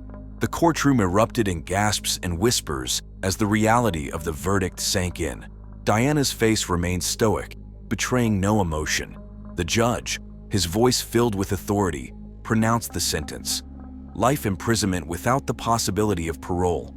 As the media frenzy subsided and the town slowly returned to its normal rhythm, Riverton was left to pick up the pieces. The impact of the trial reverberated through the community, forever altering the lives of those involved. Following the conclusion of the highly publicized trial, the lives of those involved were forever changed. Carolina Coco Keeling, the nosy neighbor who had harbored deep-seated jealousy towards the Rizzy family, found herself ostracized by the community. The revelation of her secret addiction to cocaine only intensified the disdain towards her. The local newspaper, the Indianapolis Gazette, ran a scathing expose on Coco's double life, further tarnishing her already damaged reputation. She retreated from public view, seeking solace in the anonymity of her small apartment. Sky Rizzy, the 15-year-old daughter of the victim and the accused Mastermind, faced a long and arduous road to redemption. Plagued by feelings of neglect and resentment, her involvement in her father's murder shocked the community to its core. The media frenzy surrounding the trial painted Sky as a troubled and misguided teenager. The local television station, Wish TV, aired a special report on the impact of the trial on Sky's life, delving into her troubled life and the psychological factors that led to her involvement in the crime. There were even rumors she would be played by Drew Barrymore in a made-for-TV movie. Sky was placed in a juvenile detention center where she underwent intensive therapy and counseling in an attempt to rehabilitate her. Jason Mulholland, the young lover of Diana Rizzy, faced a bleak future. His dreams of a luxurious lifestyle were shattered as he found himself behind bars. The local radio station, WFBQ-FM, covered Jason's sentencing, highlighting the role he played in the heinous crime. With his youthful charm now overshadowed by his criminal actions, Jason struggled to come to terms with the consequences of his choices. The loss of Albert Rizzy, a beloved member of the community, left a void that could never be filled. The local church, St. John's Episcopal Church, held a memorial service to honor Albert's memory, providing solace to his grieving family and friends. The community rallied around the Rizzy family, offering support and condolences during their time of need. As the months passed, the small town of Carmel, Indiana returned to its usual rhythm, but the scars of the tragedy remained. The impact of the events that unfolded in June of 1982 continued to reverberate through the lives of those involved, forever altering their paths. And so, the story of Albert Rizzy's murder comes to an end. In the quiet suburban neighborhood of Carmel, Indiana, the dark underbelly of seemingly idyllic lives was exposed. Love, betrayal, and a shocking twist left an indelible mark on all those involved. In the affluent Orange County suburb of Mission Viejo, California, Kevin Ziegler, age 43, lived a life that many would envy. As a financial analyst, Ziegler had carved out a successful career for himself, a testament to his hard work and dedication. A graduate of the University of California, Berkeley, he had always shown a keen acumen for numbers and an ambition that propelled him from a humble beginning to the ranks of respected professionals in the financial sector. Ziegler's home life, on the surface, appeared equally fulfilling. Married to Olivia, a high school teacher with aspirations of authorship, the couple had 2 children and resided in a picturesque neighborhood emblematic of the American dream. They were often seen at local spots, enjoying the community's offerings, from the serene Lake Mission Viejo to the bustling shops at Mission Viejo, where the family could be spotted on weekends browsing through the latest releases at Barnes & Noble or enjoying a meal at one of the local eateries. In the days leading up to his untimely death in September 2003, Ziegler was reportedly working on a significant project at work, one that he believed could be a turning point in his career. According to colleagues, he had been putting in extra hours, fueled by the dream of one day becoming a financial director. His dedication was evident in his meticulous planning and the detailed presentations he was known for. However, beneath the facade of professional success and domestic bliss, there were rumblings of discontent.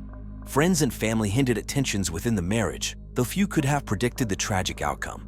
In this period, the world was still reeling from the aftermath of the U.S. invasion of Iraq, and the Columbia Space Shuttle disaster earlier in the year had cast a shadow over the nation. Yet, in the Ziegler household, a different kind of storm was brewing, one that would end in a shocking and violent act. On the evening of September 15, 2003, the tranquility of Mission Viejo, a community renowned for its safety and high quality of life, was shattered. Kevin Ziegler, a 43-year-old financial analyst, was found dead in his garage, a victim of a point-blank shooting. The discovery was made by Mark Thompson, a neighbor and friend, who had ventured over in the fading light to return a borrowed lawnmower, an act reflecting the close-knit nature of the community. The weather that evening was uncharacteristically damp for Southern California, with a light rain that had begun to fall, casting a somber mood over the neighborhood. Thompson, upon finding Ziegler's body, was overcome with shock. His immediate reaction was to call 911, his voice shaking as he struggled to convey the gravity of the situation to the dispatcher. The dispatcher, trained for moments of crisis, worked to calm Thompson while simultaneously dispatching police and emergency services to the scene. Mission Viejo, part of Orange County, was known for its idyllic settings and had been featured in various media as a desirable place to live. The community, with its well-kept homes and manicured lawns, was a stark contrast to the crime scene that awaited the first responders. The Ziegler residence, a 2-story home typical of the area's architecture, now bore the hallmarks of a tragedy. The community, which typically worried about mundane issues reported in the local Mission Viejo dispatch, such as city council decisions or school board meetings, was now the backdrop for a real-life crime drama, the likes of which were usually confined to the pages of the Los Angeles Times or the nightly news. Upon receiving the distress call on the evening of September 15, 2003, the Mission Viejo Police Department acted with immediate urgency. Detectives Sarah Gomez and Eric Miraflores, both with years of experience in the field of criminal investigation, were dispatched to the scene. Their arrival was prompt, a testament to the efficiency and dedication of the local law enforcement in maintaining the safety and security of this Orange County community. The scene that awaited Gomez and Miraflores was grim. Kevin Ziegler, a 43-year-old financial analyst known in the community for his professional success and active family life, lay dead in his own garage, a victim of a shooting at point-blank range. The garage, typically a mundane space filled with the trappings of suburban life such as sports equipment and gardening tools, had been transformed into a crime scene. The air, still heavy with the scent of rain from the earlier downpour, was now tinged with the metallic smell of blood. Detectives Gomez and Miraflores approached the investigation with a professional calmness, but the brutality of the crime was not lost on them. The crime scene was meticulously documented, with photographs taken and evidence collected. Among the items of interest were bullet casings and potential fingerprints, crucial pieces in the puzzle of who had committed this heinous act. The methodology of the investigation was thorough, reflecting advancements in forensic science that had been highlighted in media outlets such as CSI, a popular television show at the time that had brought forensic science into the living rooms of the American public. The detectives utilized a variety of tools and techniques, from dusting for fingerprints to canvassing the neighborhood for witnesses.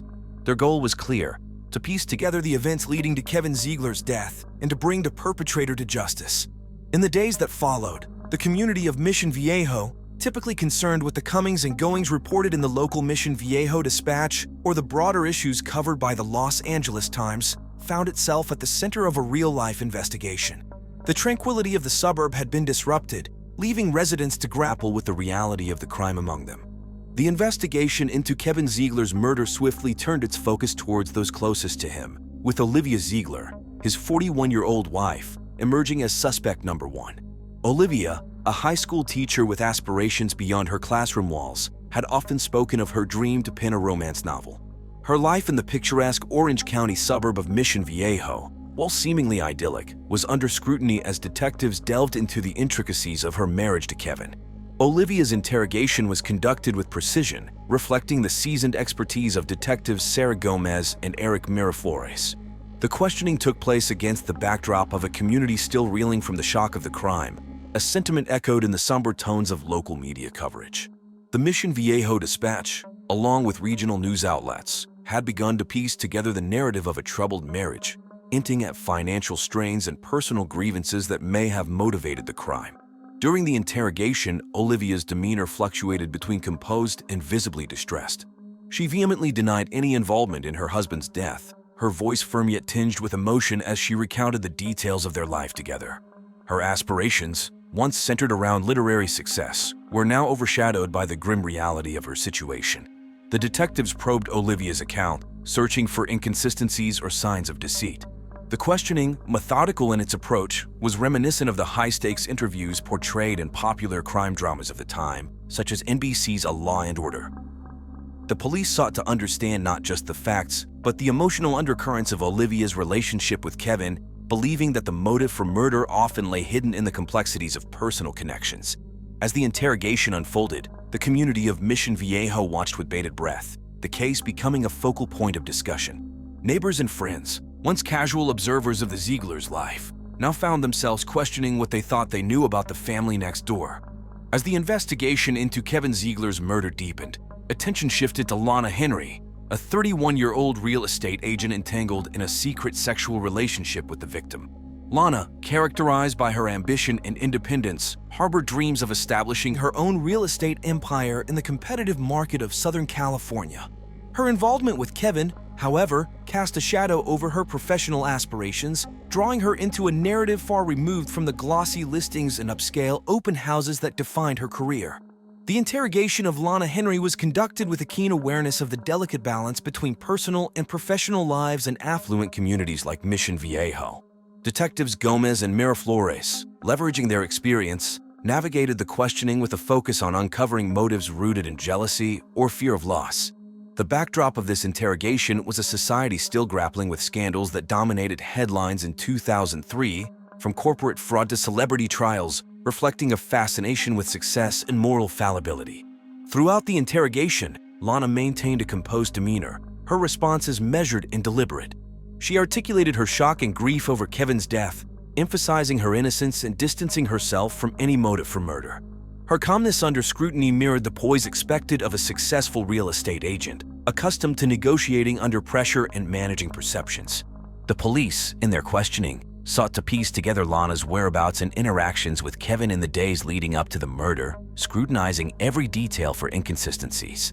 As the investigation unfolded, the community of Mission Viejo, usually preoccupied with the serene lifestyle and local events reported in the Mission Viejo Dispatch, found itself at the heart of a mystery that echoed the dramatic narratives seen on national news. Lana Henry, once a figure synonymous with real estate success, was now a key player in a story that blurred the lines between personal tragedy and public spectacle. On a crisp morning on September 20, 2003, a pivotal breakthrough occurred in the investigation of Kevin Ziegler's murder. The serene suburb of Mission Viejo, typically bustling with the weekend activities of its affluent residents, became the focal point of a significant development. A local pawn shop, nestled among the array of businesses catering to the community's upscale clientele, reported a suspicious transaction that would alter the course of the investigation. The shop, known for its discreet dealings in high-end goods, had recently acquired a firearm that matched the description of the murder weapon. The seller, identified as David Forster, a 29-year-old personal trainer with aspirations of opening his own gym, was not typically associated with such transactions, raising immediate red flags for law enforcement.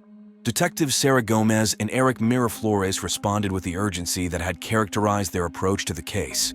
Their arrival at the pawn shop was swift, underscoring the gravity of the new evidence. The shop's surveillance footage provided them with clear images of Forster, adding a tangible lead to their investigation.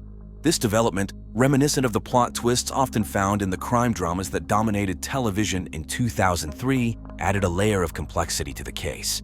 The discovery prompted a reevaluation of the relationships and motives surrounding Kevin Ziegler's murder.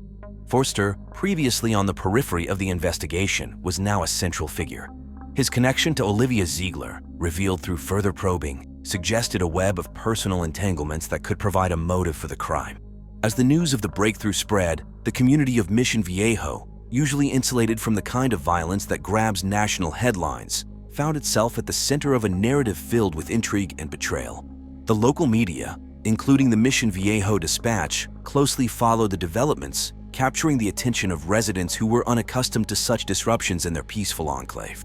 With the investigation's focus shifting towards David Forster following the pawn shop revelation, the Mission Viejo Police Department intensified their efforts. David, a 29-year-old personal trainer with entrepreneurial dreams of starting his own fitness center, found himself under the harsh glare of the law.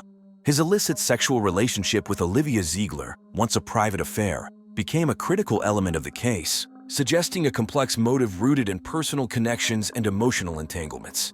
The interrogation of David Forster was conducted against a backdrop of increasing media attention. As details of the case emerged, local outlets like the Mission Viejo Dispatch and regional news sources began to draw parallels between this real-life drama and the intricate plots of popular crime shows which were captivating audiences in 2003. The community of Mission Viejo, typically more concerned with local events and lifestyle features, found itself at the center of a narrative that combined elements of passion, betrayal, and violence. During questioning, David's responses vacillated between moments of anger and profound despair, reflecting the emotional turmoil of being implicated in such a grave crime. His demeanor, at times defensive, provided investigators with insights into his psychological state and the nature of his relationship with Olivia.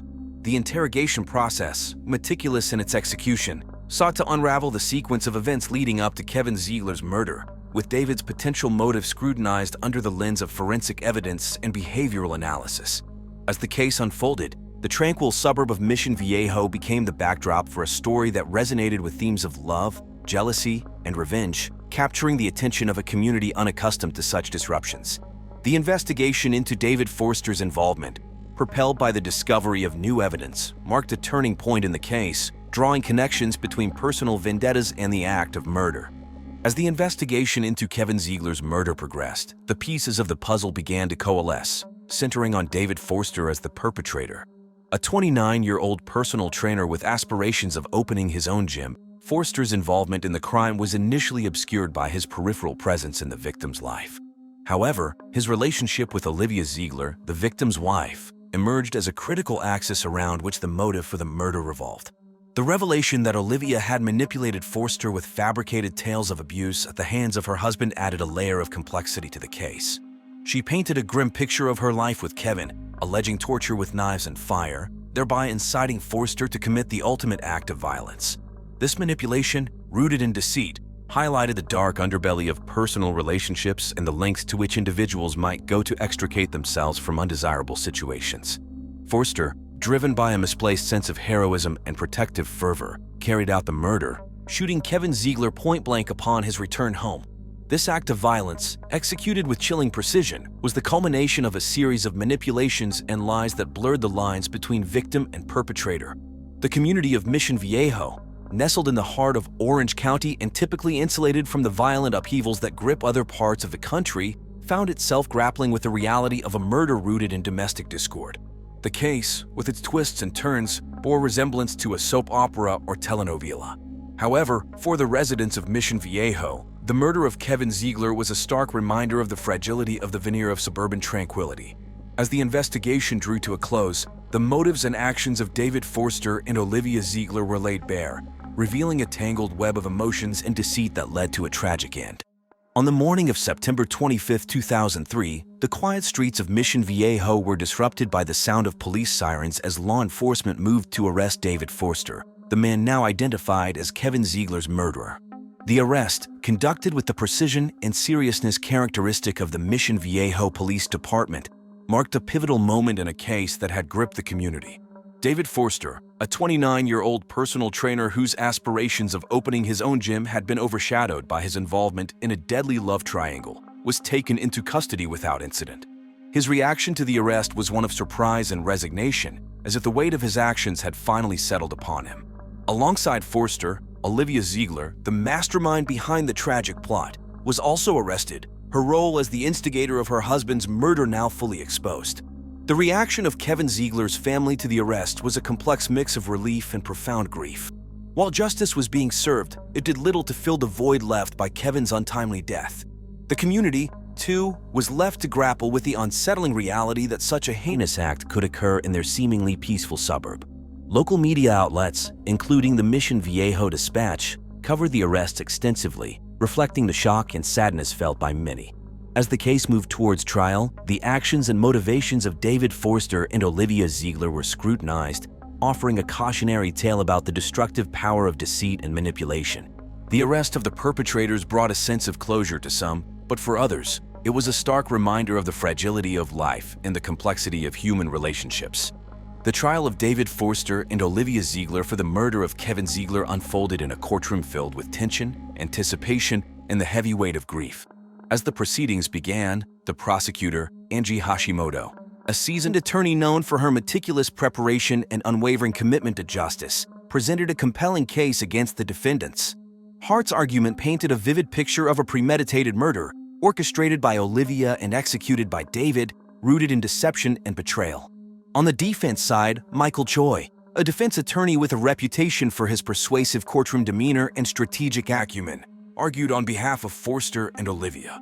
Evans sought to frame his client's actions within the context of emotional manipulation and psychological distress, suggesting that the complex dynamics of their relationships had clouded their judgment.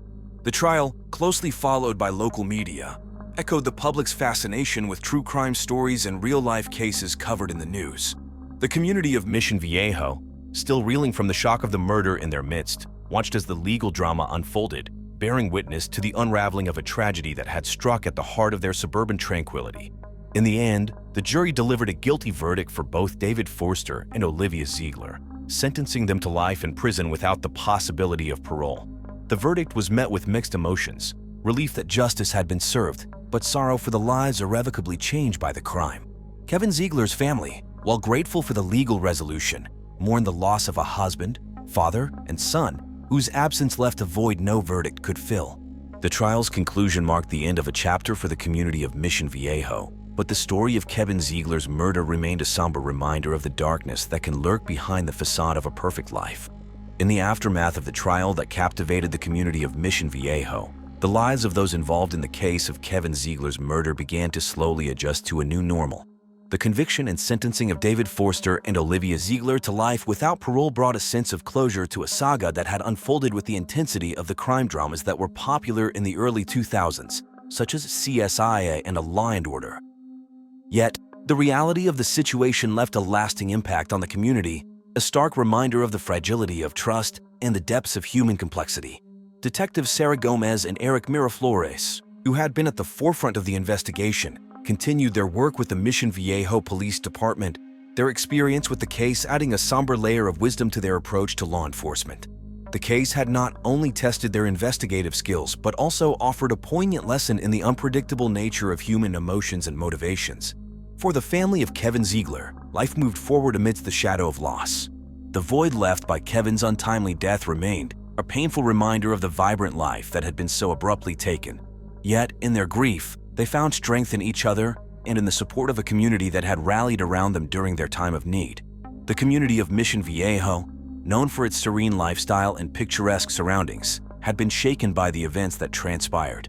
Local media, including the Mission Viejo Dispatch, which had closely followed the case, continued to reflect on the lessons learned and the questions raised about safety, trust, and the hidden turmoil that can exist behind closed doors. As the years passed, the case of Kevin Ziegler's murder remained a touchstone for discussions about crime and justice in suburban America. For those directly affected, the journey towards healing and understanding continued, a testament to the resilience of the human spirit in the face of tragedy. The tragic case of Kevin Ziegler reminds us of the dark complexities of human relationships and the devastating impact of deceit and betrayal. This episode of True Crime Case Files has explored the depths of love, jealousy, and ultimately murder in the quiet suburb of Mission Viejo.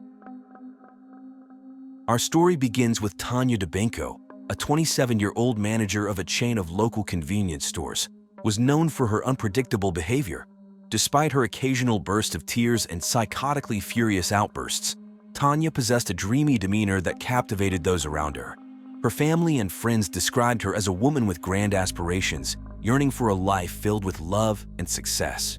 In the days leading up to her untimely demise, Tanya was filled with excitement and anticipation, eagerly awaiting her honeymoon in the Bahamas. Tanya's wedding day was a picturesque affair, set against the backdrop of the stunning Canadian Rockies. The ceremony took place at the historic Fairmont Palazzo Hotel, a renowned venue known for hosting extravagant events. The grandeur of the occasion was further enhanced by the presence of notable guests, including local celebrities and prominent figures from Calgary's high society. The wedding reception was a lavish affair, with an opulent feast prepared by one of Calgary's most renowned chefs. The tables were adorned with exquisite floral arrangements created by the renowned local florist, Sarah Richardson. The atmosphere was charged with excitement and joy as the guests danced to the tunes of the popular band, Duran Duran, who were at the height of their fame in 1984. However, amidst the celebration, a sense of unease lingered in the air. Tanya's erratic behavior throughout the day had raised eyebrows and whispered concerns among the attendees. Some speculated that the pressure of the wedding had taken its toll on her, while others whispered about a troubled past that haunted her. As the evening progressed, Tanya's mood seemed to darken. She retreated to a secluded corner of the reception hall, tears streaming down her face. Concerned friends and family members attempted to console her, but their efforts were in vain. Tanya's anguish seemed impenetrable, as if she carried a burden that no one could understand. Little did anyone know that this would be the last time they would see Tanya alive. In the early hours of the following morning, tragedy struck. Tanya Deeno was found lifeless in her hotel room, her dreams of a blissful honeymoon shattered. And so, the investigation begins. What led to Tanya's untimely demise? Was it a case of foul play or a tragic accident? In the heart of Calgary, a city known for its picturesque landscapes and vibrant culture, a shocking crime unfolded on a day that was meant to be filled with joy and celebration. Tanya Deeno, a 27-year-old manager of a chain of local convenience stores, was about to embark on a new chapter of her life as a married woman. Little did she know that her wedding day would be marred by tragedy, leaving a community in shock and searching for answers. Tanya, described as a woman with a mix of unpredictable behavior and a dreamy demeanor, had captured the attention of those around her. Her family and friends knew her as someone with grand aspirations, yearning for a life filled with love and success. As the days leading up to her wedding approached, Tanya's excitement and anticipation were palpable. The couple had planned a romantic honeymoon in the Bahamas, a destination that symbolized the beginning of their journey together. But fate had a different plan in store for Tanya and her newlywed husband, Rick Deeno. Just 2 hours before they were scheduled to depart for their dream honeymoon, tragedy struck. Tanya's lifeless body was discovered in the honeymoon suite, her head brutally smashed against the shower wall, forever shattering the dreams and hopes of a promising future. Rick, who had returned to the suite to retrieve his forgotten wallet, was the one to stumble upon the gruesome scene. The shock and horror of this discovery overwhelmed him, leaving the community divided on his reaction. some witnesses claimed that Rick appeared strangely calm and collected, while others insisted that he was visibly shaken and distraught, unable to comprehend the magnitude of the tragedy that had befallen his beloved bride. As the investigation into Tanya's untimely demise unfolded, the authorities meticulously combed through every detail, leaving no stone unturned. The search for the truth behind Tanya Dubinko's tragic end continues. As investigators delve into the case, they uncover a web of secrets and hidden motives that could hold the key to unraveling this chilling mystery. The police swiftly responded to the distressing scene at the honeymoon suite, determined to uncover the truth behind the tragic death of Tanya Dubinko.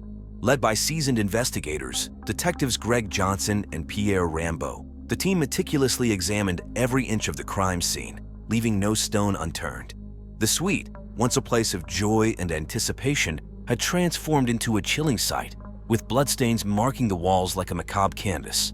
The investigators discovered that Tanya had met a violent end, her life cruelly taken by blunt force trauma to her head. The murder weapon, shockingly, was believed to be the shower wall itself. This revelation sent shockwaves through the tight-knit community of Calgary, Alberta, as they grappled with the horrifying reality that such a heinous crime could occur in their midst.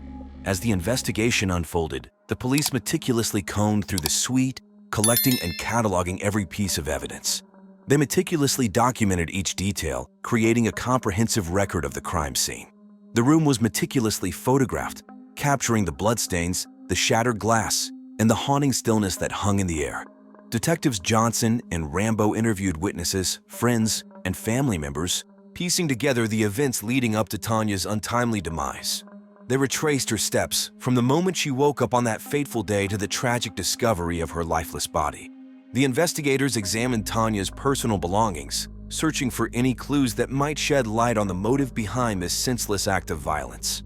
News of the murder spread through the city, captivating the attention of the public. The local newspapers, such as the Calgary Herald, dedicated coverage to the case, with headlines that screamed of a shocking crime that had shattered the tranquility of the city. Television news programs, like CBC News, dedicated segments to the investigation, urging anyone with information to come forward. The police, driven by a relentless pursuit of justice, worked tirelessly to solve the case. They consulted forensic experts, analyzed fingerprints, and conducted interviews with potential suspects. The investigation took them down a labyrinth of leads and possibilities, each one meticulously examined and evaluated.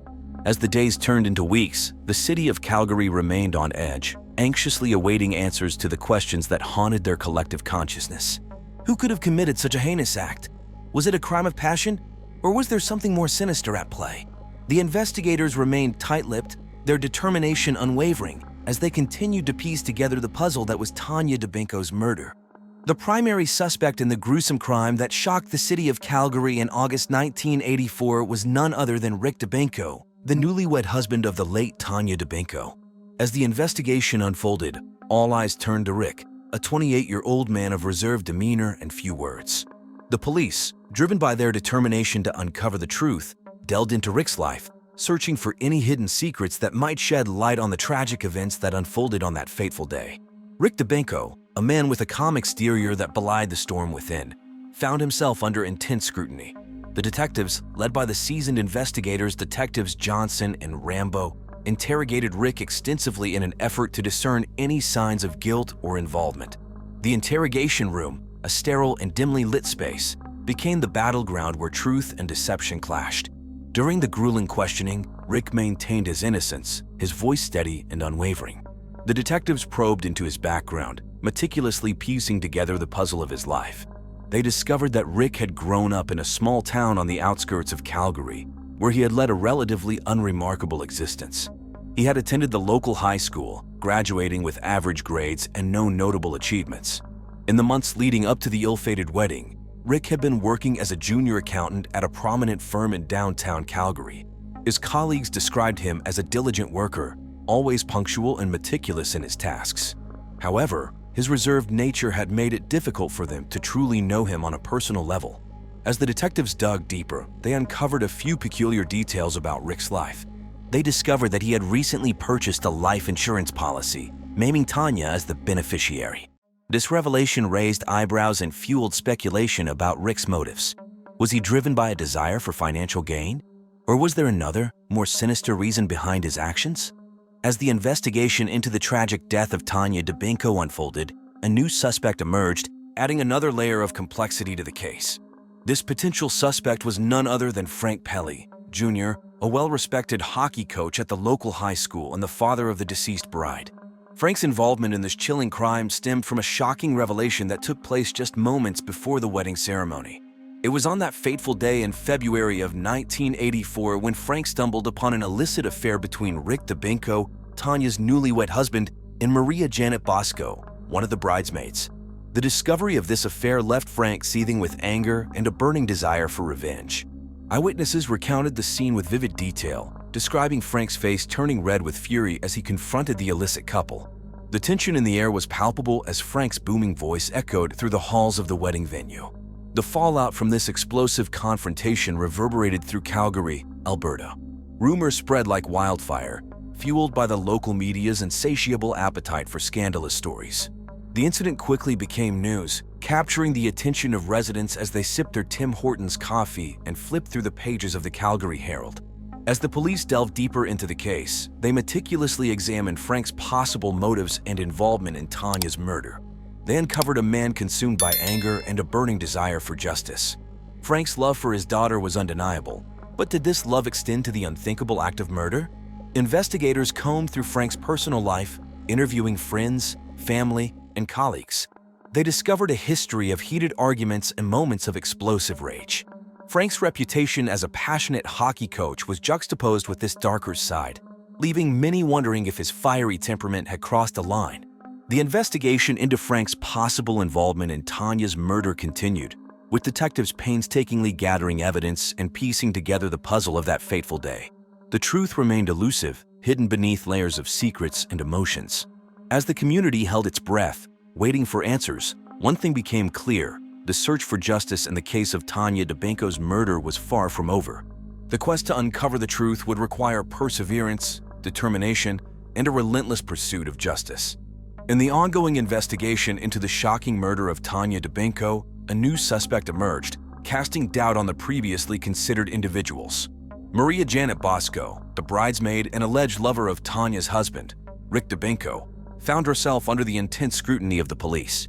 Maria, a 25-year-old woman entangled in a web of forbidden love and deceit, became a person of interest in this perplexing case.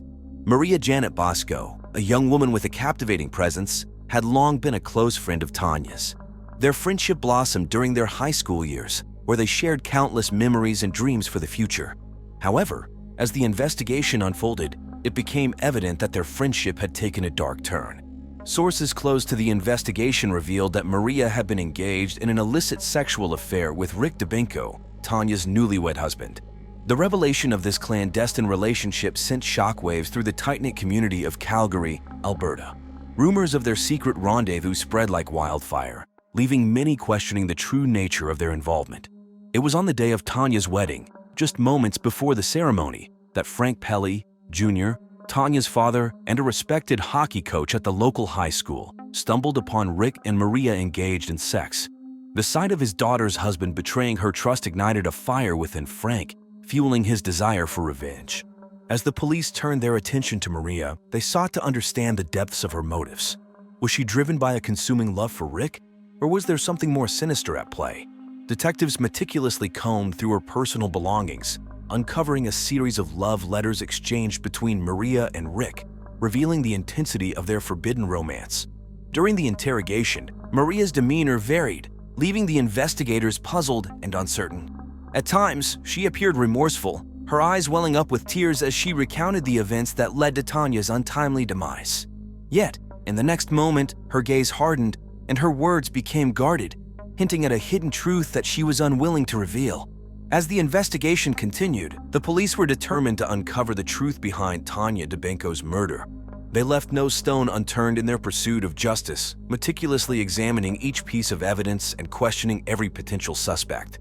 After an exhaustive investigation spanning several months, the truth behind Tanya Deeno's tragic death finally came to light. The shocking revelation that her own husband, Rick Deeno, was responsible for her murder sent shockwaves through the community of Calgary, Alberta.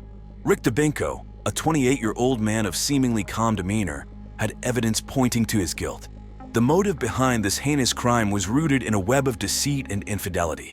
It was discovered that Rick had been engaged in an illicit affair with Maria Janet Bosco, one of the bridesmaids in Tanya's wedding party. According to Rick's account, Tanya confronted him with a knife, leaving him with no choice but to defend himself. In a fit of rage and self-preservation, he claimed to have struck Tanya with a fatal blow to the head, using the shower wall as the murder weapon. The grisly scene that awaited Rick when he returned to the honeymoon suite to retrieve his forgotten wallet would forever haunt the memories of those involved in this chilling case.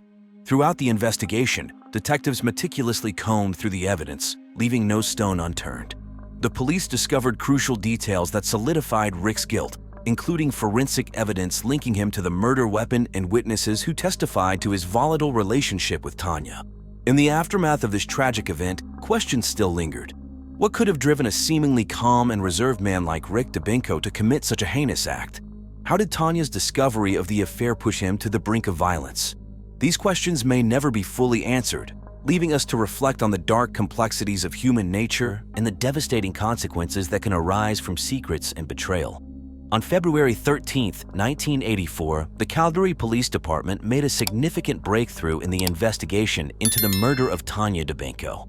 After weeks of tireless work and relentless pursuit of justice, they finally apprehended the prime suspect, Rick Dubinko, Tanya's husband. The arrest took place in the early hours of the morning as the sun began to rise over the city.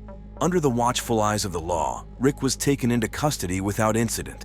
The scene outside the Dubinko residence was filled with a sense of both relief and sadness as Tanya's family and friends gathered to witness the moment that would mark a turning point in their quest for justice. As news of the arrest spread, the city of Calgary was captivated by the shocking revelations surrounding the case. The story entered the local newspapers, such as the Calgary Herald and the Calgary Sun, as well as local TV news outlets like the CBC and CTV. The community was left reeling from the realization that a seemingly ordinary couple had been harboring such dark secrets. The arrest of Rick Dubinko sent shockwaves through the tight-knit community of Calgary. Residents, still reeling from the recent Winter Olympics held in their city, were forced to confront the harsh reality that even in the aftermath of a successful international event, tragedy could strike close to home. The juxtaposition of the joy and celebration of the Olympics with the somberness of Tanya's murder created a palpable sense of unease among the residents. The Dubinko family, although relieved by the arrest, knew that their journey towards healing was far from over. They would forever carry the weight of Tanya's loss, but they were determined to honor her memory and find a way to move forward. In February of 1984, the courtroom became the stage for the dramatic conclusion of the tragic tale surrounding the murder of Tanya Dubinko. The prosecution, led by seasoned attorney prosecutor Helga Portescu, presented a compelling case against the prime suspect, Rick Dubinko. With a mix of emotions, the victim's family watched as justice was sought for their beloved daughter. Prosecutor Portescu meticulously laid out the evidence, painting a vivid picture of Rick's guilt. She called upon witnesses who testified to Rick's affair with Maria Janet Bosco, the bridesmaid, and the motive it provided for Tanya's murder.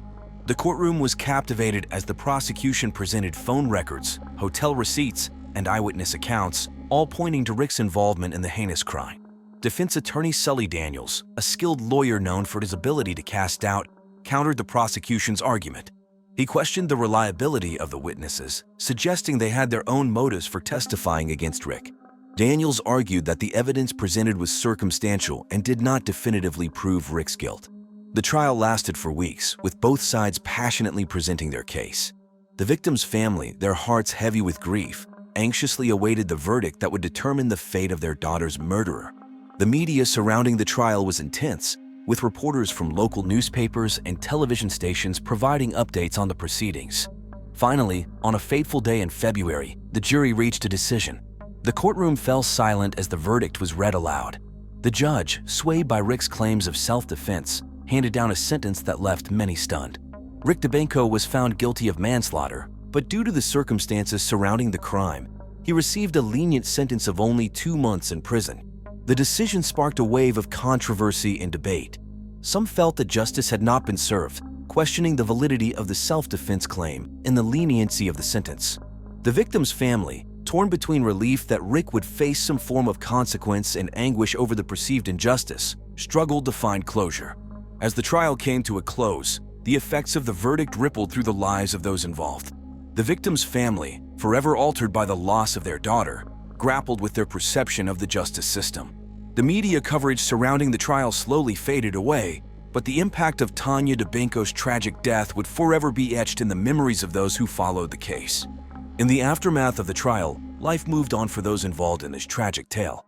Rick Deeno, the man responsible for Tanya's untimely death, served his 2-month sentence behind bars. The walls of the correctional facility became his new reality, a stark reminder of the consequences of his actions. Meanwhile, Tanya's family, forever changed by the loss of their beloved daughter, found solace in their shared memories in the support of their community. They leaned on each other for strength, finding comfort in the knowledge that justice had been served, albeit with a lenient sentence. The scars left by Rick's violent act would forever haunt them, but they vowed to honor Tanya's memory by advocating for victims of domestic violence. The investigation team, led by Detectives Johnson and Rambo, continued their relentless pursuit of justice.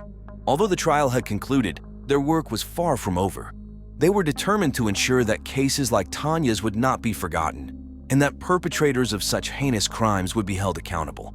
The echoes of Tanya's murder reverberated through the lives of those involved in the investigation.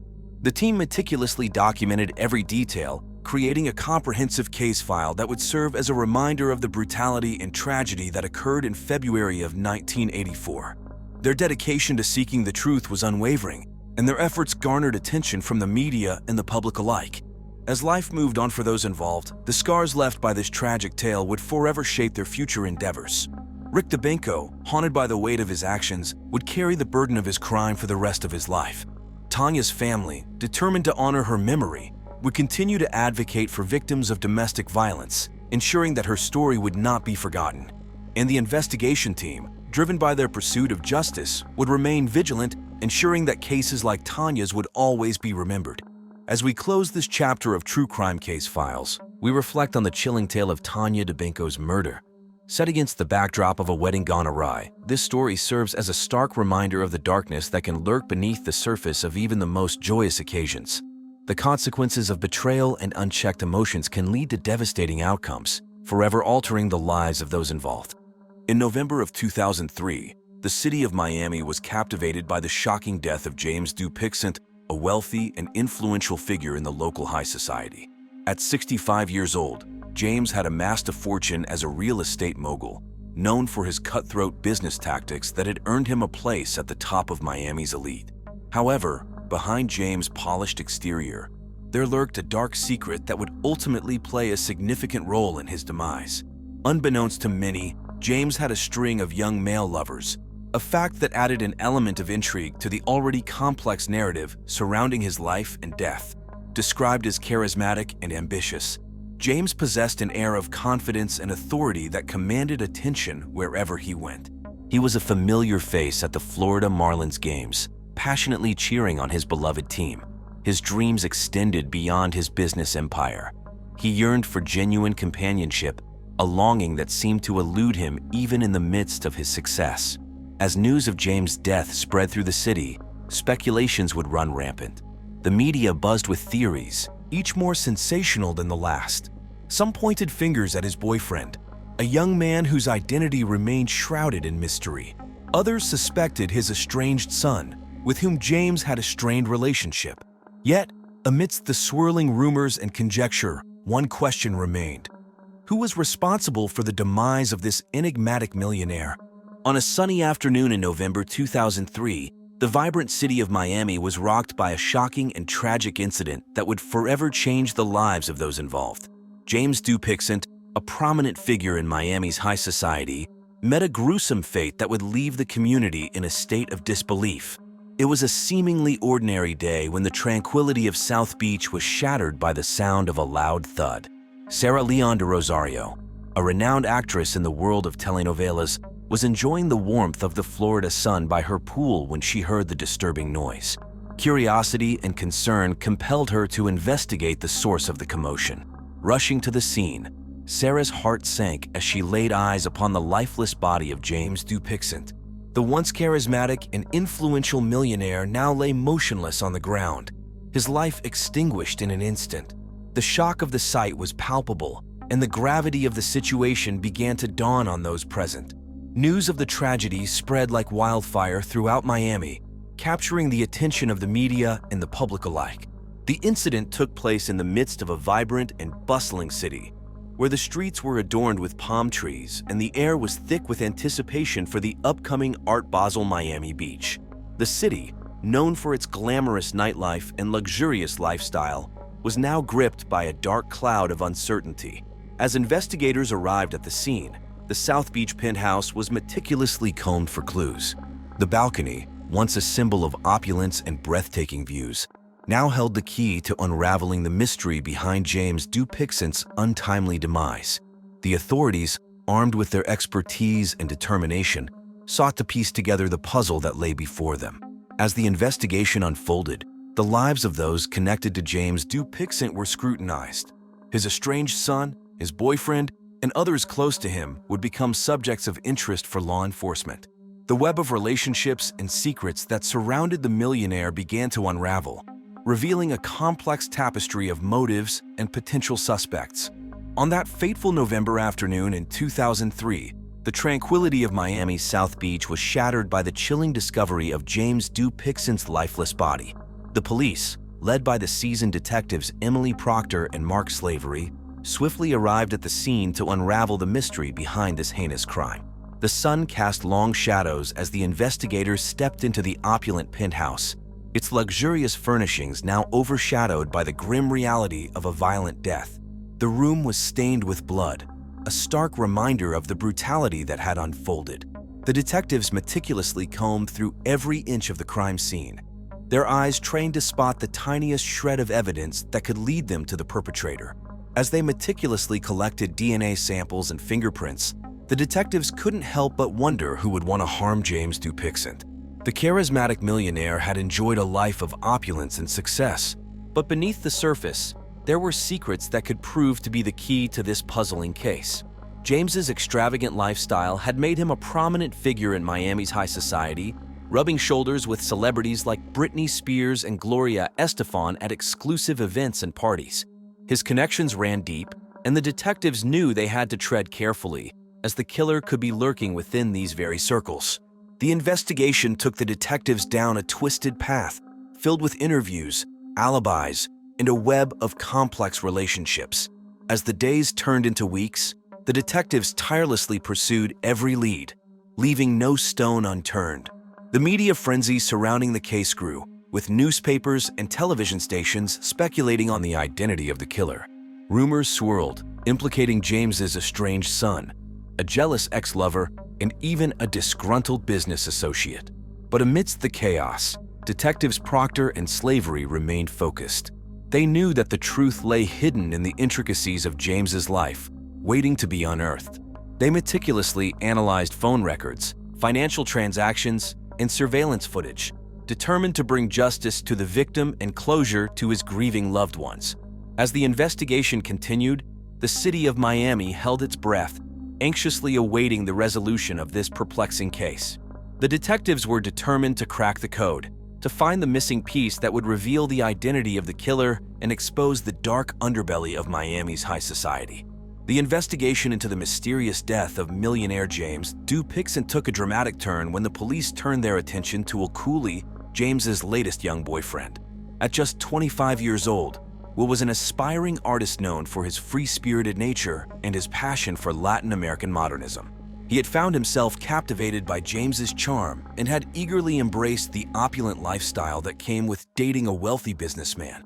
As the detectives interrogated Will, they probed for any signs of jealousy or anger that might have driven him to commit such a heinous crime.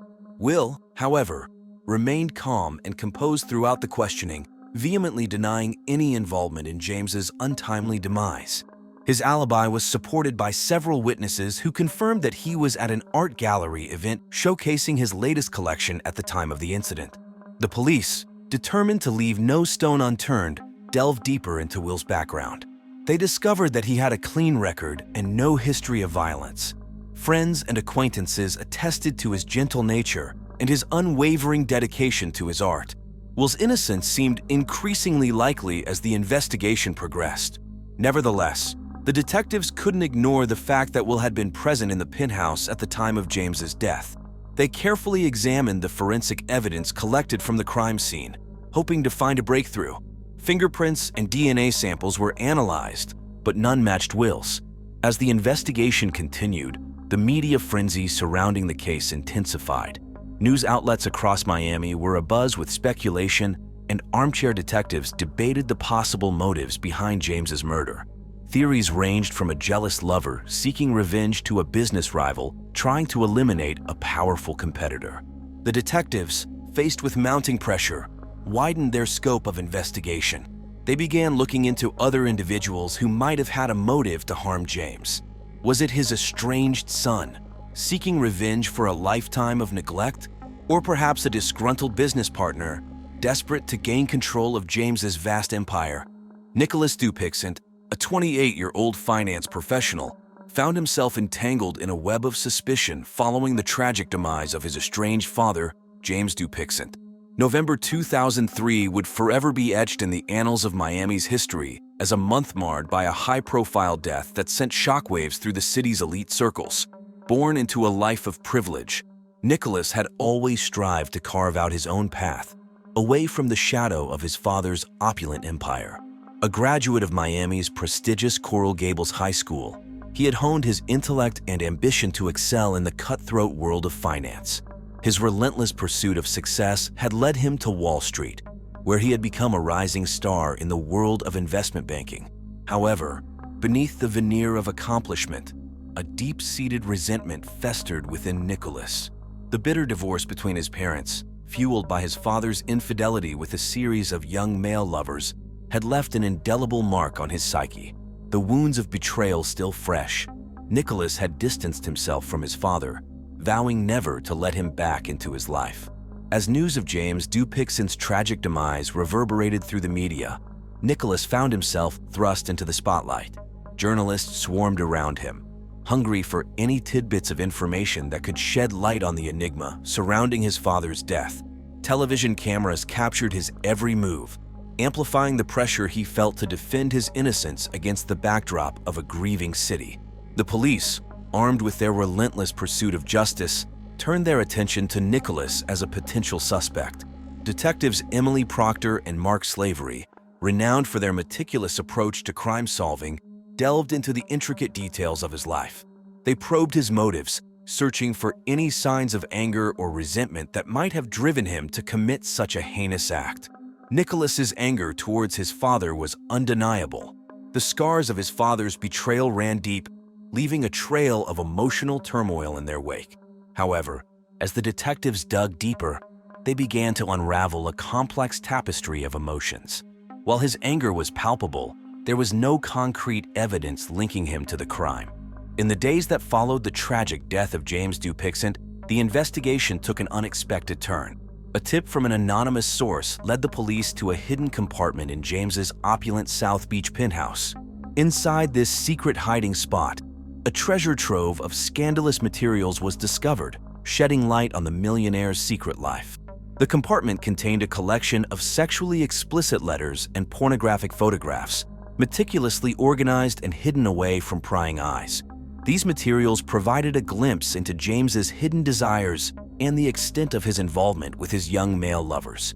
The letters, written with an air of passion and secrecy, detailed intimate encounters and rendezvous that took place in luxurious hotel suites and exclusive nightclubs. As the police sifted through the evidence, they discovered a pattern. The letters were addressed to James from various young men, some of whom were familiar faces in Miami's social scene. The photographs captured intimate moments, frozen in time, showcasing the allure and magnetism that James possessed. It was evident that he had carefully curated this collection, a testament to his insatiable appetite for sex and the lengths he went to keep his secret life hidden. The investigation took an even more intriguing turn when the police identified some of the individuals featured in the photographs. These young men were not just random acquaintances. They were rising stars in the world of entertainment and fashion. Their faces adorned magazine covers, billboards, and television screens, captivating the public's attention with their beauty and charisma. Rumors began to circulate, fueled by the discovery of this scandalous collection. The media, always hungry for sensational stories, seized upon the opportunity to delve into James's secret life. Tabloid headlines screamed with scandalous details, speculating about the identities of the men involved and the extent of their relationship with the millionaire. As the investigation continued, the police interviewed the individuals featured in the photographs, hoping to unravel the web of deception surrounding James's death. Each interview revealed a different side of the story, as these young men struggled to reconcile their public personas with their private sexual encounters with James. The third suspect in the investigation into the death of millionaire James Pixon was Brodie Leach-Hallister, a native of Brisbane, Australia, who served as James's personal assistant.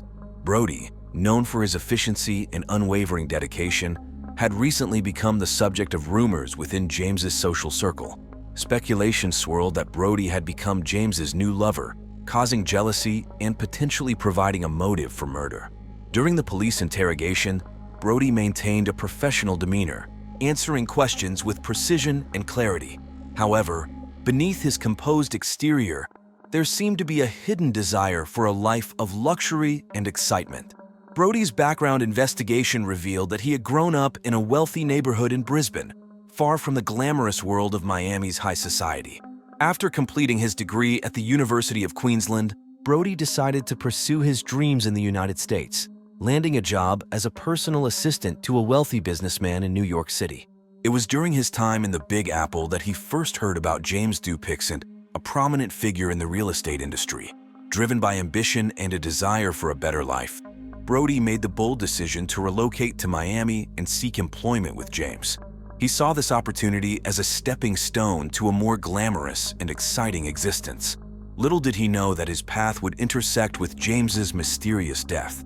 Brodie's relationship with James was characterized by professionalism and efficiency. He managed James's schedule, organized his appointments, and ensured that his business affairs ran smoothly. However, whispers among James's inner circle suggested that their professional relationship had evolved into something more intimate. As the investigation delved deeper into Brodie's personal life, it was discovered that he had a penchant for luxury brands and a taste for the finer things in life. It seemed that Brodie had become enamored with the glamorous lifestyle that James embodied. The police meticulously examined Brodie's financial records, looking for any evidence of financial gain or unusual transactions that could link him to the crime. They also interviewed friends and acquaintances from Brodie's past, hoping to uncover any hidden motives or connections to the case. The shocking truth behind the murder of James Pixon, the Miami millionaire, was finally revealed. After an extensive investigation, it came to light that the killer was none other than Will Kulie, James's boyfriend. But what makes this revelation even more astonishing is the fact that Will was also James's secret son, a fact that was unknown to everyone involved.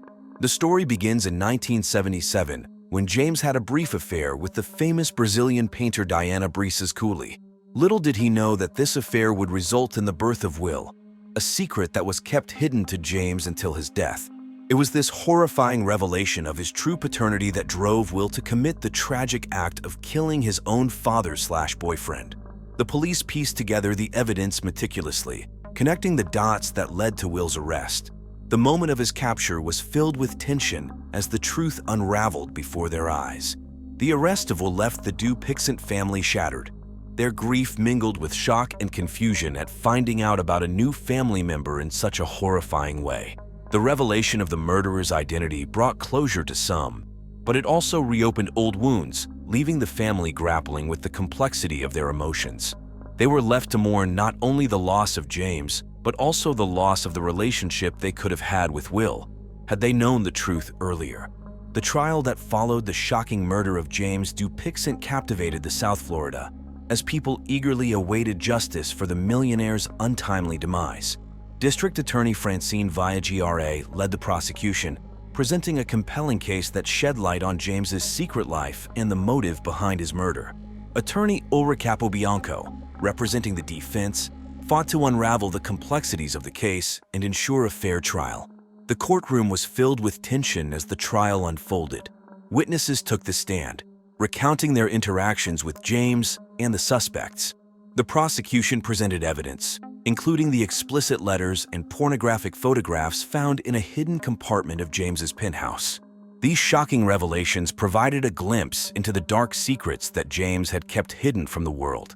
The defense argued that there were other potential suspects and questioned the validity of the evidence presented. They highlighted the strained relationship between James and his estranged son, Nicholas Pixon, as a possible motive for the crime. The defense also questioned the reliability of the DNA and fingerprint evidence, suggesting that it could have been contaminated or tampered with. Throughout the trial, the Pixon family sat in the courtroom, wearing Florida Marlins uniforms in honor of their loved one, their emotions raw as they relived the pain of their loss. The guilty verdict brought a mix of relief and sorrow. Will Kulie, James's lover and secret son, was sentenced to 7 years in prison for the murder. Some felt that the punishment was too lenient given the heinous nature of the crime, while others believed it was a just outcome. The impact of the trial rippled through the victims' friends and family, forever altering their lives. They found solace in the memories of their loved one and the support of their community. The media frenzy surrounding the case slowly subsided, but the tragedy of James Pixon's murder left an indelible mark on the city of Miami. Following the shocking conclusion of the trial, the lives of those involved in the murder of James Pixon took unexpected turns. Will Kulie, the murderer and secret son of the victim, found himself grappling with the weight of his actions behind prison bars. Seeking redemption and reconciliation, he reached out to his newfound family, hoping to mend the shattered bonds that had led to this tragic event. Meanwhile, Nicholas Pixon, James's estranged son, finally freed from the shadow of his father's legacy, focused on rebuilding his life. Determined to establish his own identity in the cutthroat world of finance, he immersed himself in his work, driven by a desire to prove himself and leave behind the painful memories of his father's betrayal. Brody Leach Hallister, the personal assistant who had unwittingly become entangled in this web of deception and violence, embarked on a journey of self-discovery. No longer content with the confines of his role as a mere employee, he sought a life beyond the boundaries of his past. Inspired by the events that unfolded, he decided to pursue his passion for photography, capturing the beauty and complexity of the world around him. In November 2003, the city of Miami was forever marked by the tragic death of James Pixon. The echoes of his life and the events surrounding his murder continued to reverberate through the lives of those involved. The impact of this chilling crime would forever shape their futures, reminding them of the fragility of life and the consequences of their actions. And so concludes our investigation into the tragic death of James Pixon. This case serves as a stark reminder of the complexity of human relationships and the devastating consequences they can sometimes bring. Sam Mitchell was a 54-year-old man living in Santa Clarita, California. He owned a pest control company called Mitchell Pest Solutions, which was well known in the community. Sam was known for his bright personality and his love for 19th century Western art. He often visited local art galleries and attended art shows, where he was a familiar face. Sam lived in a nice suburban house with his wife, Danielle Peters Mitchell. They had been married for 22 years. Danielle was 46 years old and worked as an accountant. Their marriage had its ups and downs, mainly because Sam was very private about his personal life, even with his wife. Despite the issues and rumors of Sam cheating, Danielle was always loyal to Sam. Sam was known for being kind and generous. He often donated to local charities and supported community events. People in the neighborhood liked him a lot. He had a large circle of friends who admired him for his cheerful and friendly nature. Sam had a dream of expanding his business and opening new branches in other cities. He also wanted to buy a new piece of art for his collection. Just a few days before his death, he was excited about a business deal and was planning to attend an auction of Western art in Fort Worth, Texas. On October 10, 2021, Sam spent the day meeting with clients and planning his next business moves. That evening, he had dinner with his wife and their two college-age kids at a popular restaurant in Santa Clarita called the Old Spaghetti Factory. They talked about their future and their plans for the holidays. Sam seemed happy and was looking forward to the upcoming weeks. Sam Mitchell was a successful businessman, a loving husband and father, and a beloved member of his community. He had big dreams and a bright future ahead of him, which made his tragic death even more heartbreaking. On the morning of October 15, 2021, at around 8:00 a.m., Sam Mitchell's body was discovered by his longtime friend and business associate, Mark Stevenson. Mark had known Sam for over 10 years, and often stopped by his house to discuss business matters. That morning, Mark was supposed to meet Sam to talk about a new pest control contract with a big client. Mark arrived at Sam's suburban house in Santa Clarita, which was located on Oakwood Avenue, a quiet street. When Sam did not answer the door, Mark found it strange. He knew Sam was always punctual and never missed a meeting. After knocking several times without any response, Mark decided to use the spare key Sam had given him for emergencies. As Mark entered the house, he immediately felt something was wrong. The house was unusually quiet. Mark called out Sam's name but got no reply. He walked into the living room, where he found a scene that would haunt him forever. Sam was lying on the floor in a pool of blood. There were clear signs of a violent struggle, with furniture overturned and blood splattered on the walls. Sam had multiple stab wounds, and it was clear he had fought hard before he died. Mark was in shock. His hands trembled as he pulled out his phone to call 911. The emergency operator answered, and Mark, struggling to keep his voice steady, explained what he had found. The operator instructed him to stay on the line and wait for the police and paramedics to arrive. Mark felt a mix of fear, sadness, and disbelief. He couldn't understand how something so horrible could happen to his friend. While waiting for the authorities, Mark tried to compose himself. He checked to see if there were any signs of life in Sam, but it was clear that he was gone.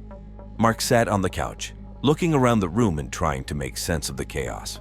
He noticed Sam's favorite painting on the wall, a piece of 19th century Western art, now stained with blood. The police and paramedics arrived within minutes. Mark met them at the door and led them to the living room.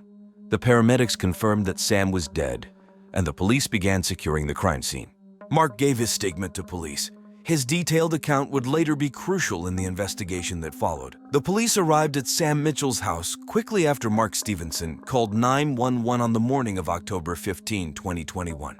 Detective Tara Howard, known for her keen eye for detail, led the investigation. She was accompanied by her partner, Detective Mike Ramirez, who was also experienced in handling serious crimes. As they entered the suburban house on Oakwood Avenue, they were met with a gruesome scene. The living room was in disarray, with furniture overturned and blood splattered on the walls and floor. Sam's body lay in the middle of the room, surrounded by evidence of a violent struggle. The detectives knew they had a challenging case ahead. Detective Howard and Ramirez began by examining the crime scene. The first thing they noticed was the multiple stab wounds on Sam's body. It was clear he had fought hard for his life. Near the body, they found the murder weapon, a large kitchen knife covered in blood. They carefully collected it as evidence, making sure not to disturb any potential fingerprints. Forensic experts arrived shortly after to help with the investigation. They used advanced tools to gather fingerprints, blood samples, and other clues from the scene. They took photographs of the entire area, documenting the position of every piece of furniture and every blood stain. The team worked methodically, ensuring they did not miss any vital evidence. Detective Howard questioned Mark Stevenson, who had discovered the body. Mark described the scene he found and his actions afterward. His detailed account helped the detectives piece together the initial timeline of events. They learned that Sam had planned to meet Mark that morning, which made them wonder who else might have known about the meeting. The detectives then turned their attention to the rest of the house. They found no signs of forced entry, suggesting that Sam might have known his attacker. This information was crucial, as it narrowed down the list of potential suspects. They also found Sam's cell phone on the kitchen counter, which they took as evidence. They hoped it would provide clues about who Sam had been in contact with before his death. Outside the house, news vans from local TV stations like KTLA and ABC7 had started to gather. The shocking murder of a well-known local businessman was big news. Reporters tried to get statements from the police and neighbors, but Detective Howard declined to comment, saying the investigation was still in its early stages.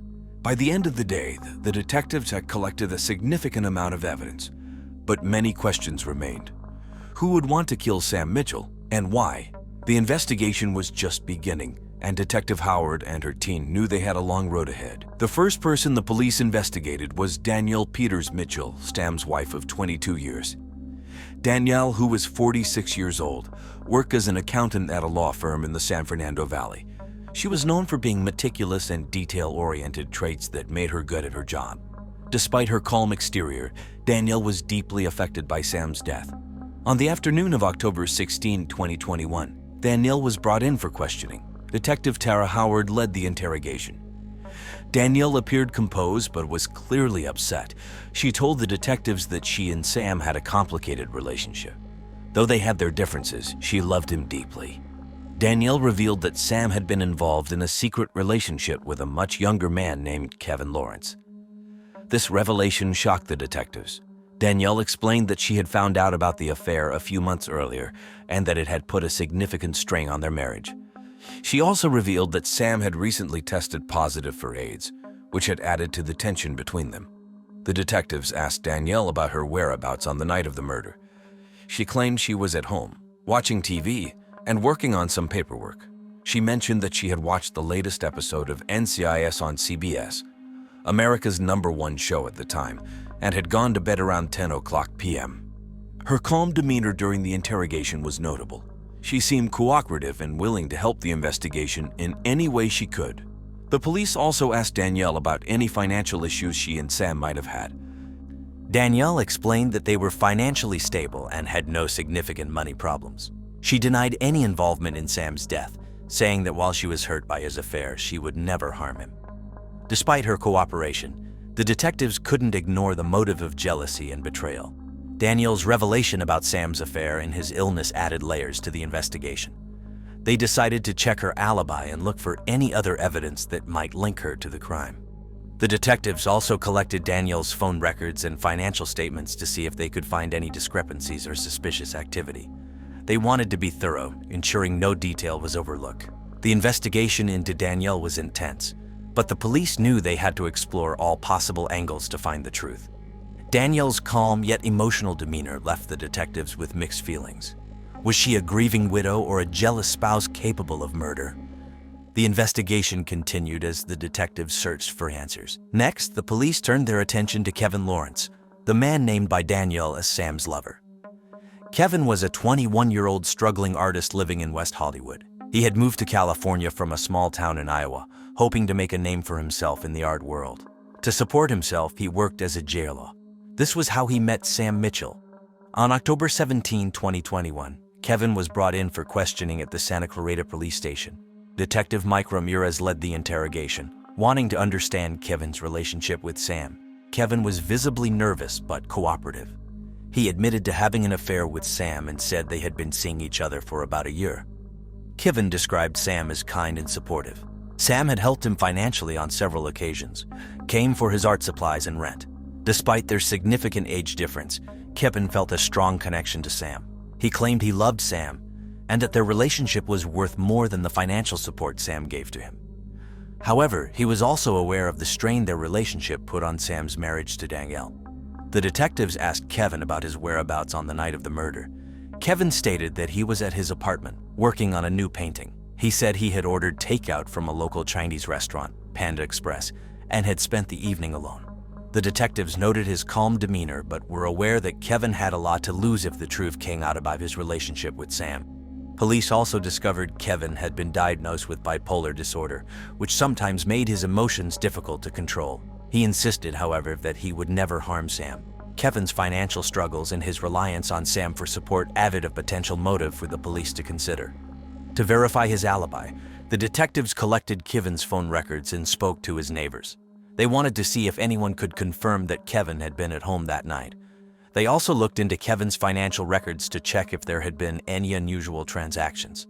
Despite Kevin's cooperation, the police couldn't ignore the possibility that he might have had a role in Sam's death. His relationship with Sam and his financial dependency on him made him a person of interest.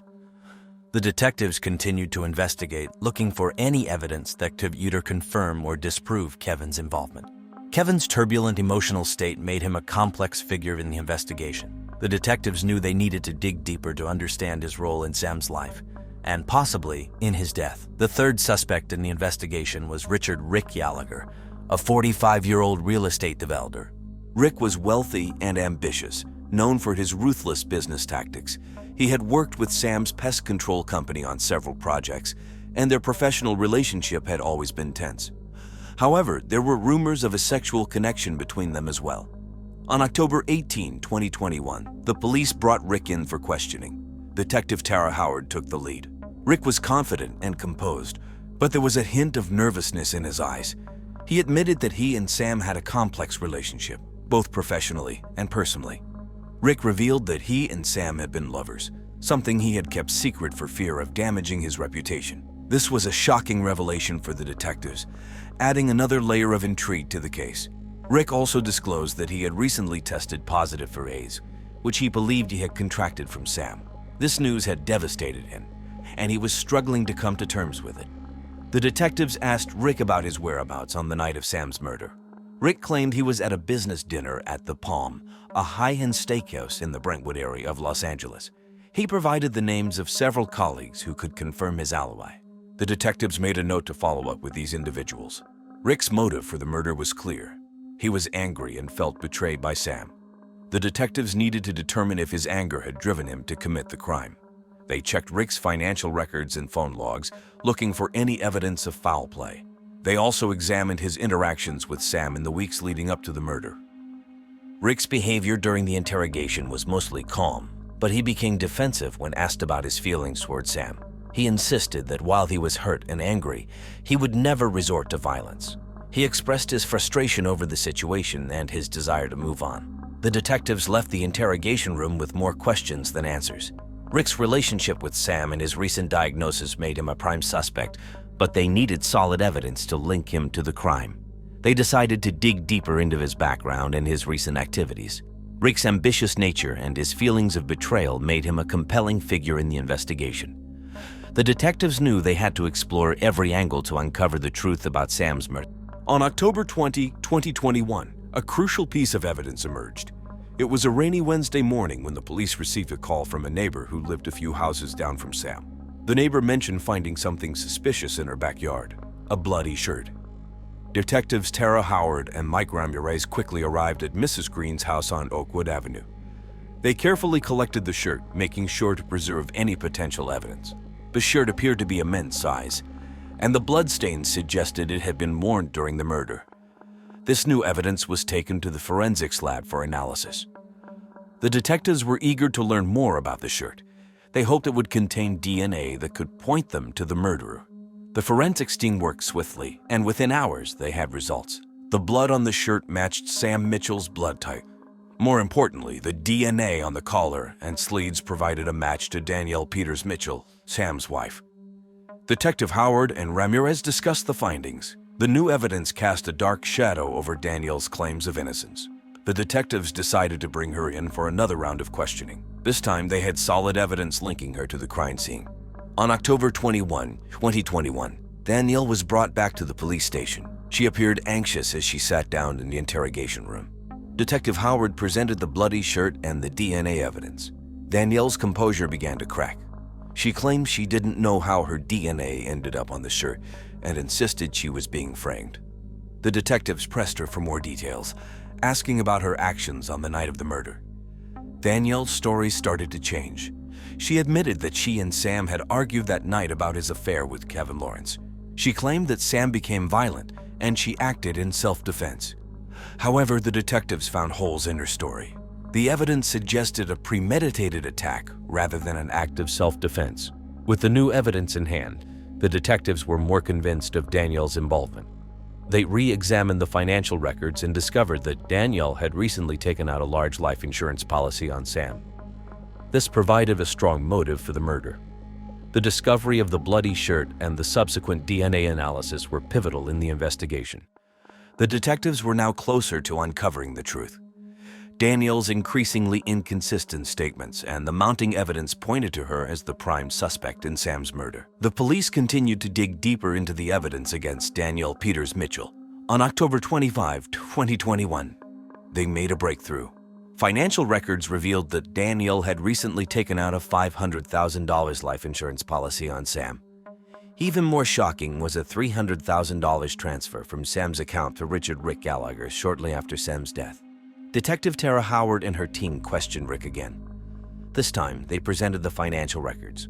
Under pressure, Rick admitted that Danielle had paid him to lie about being Sam's lover and having AIDS.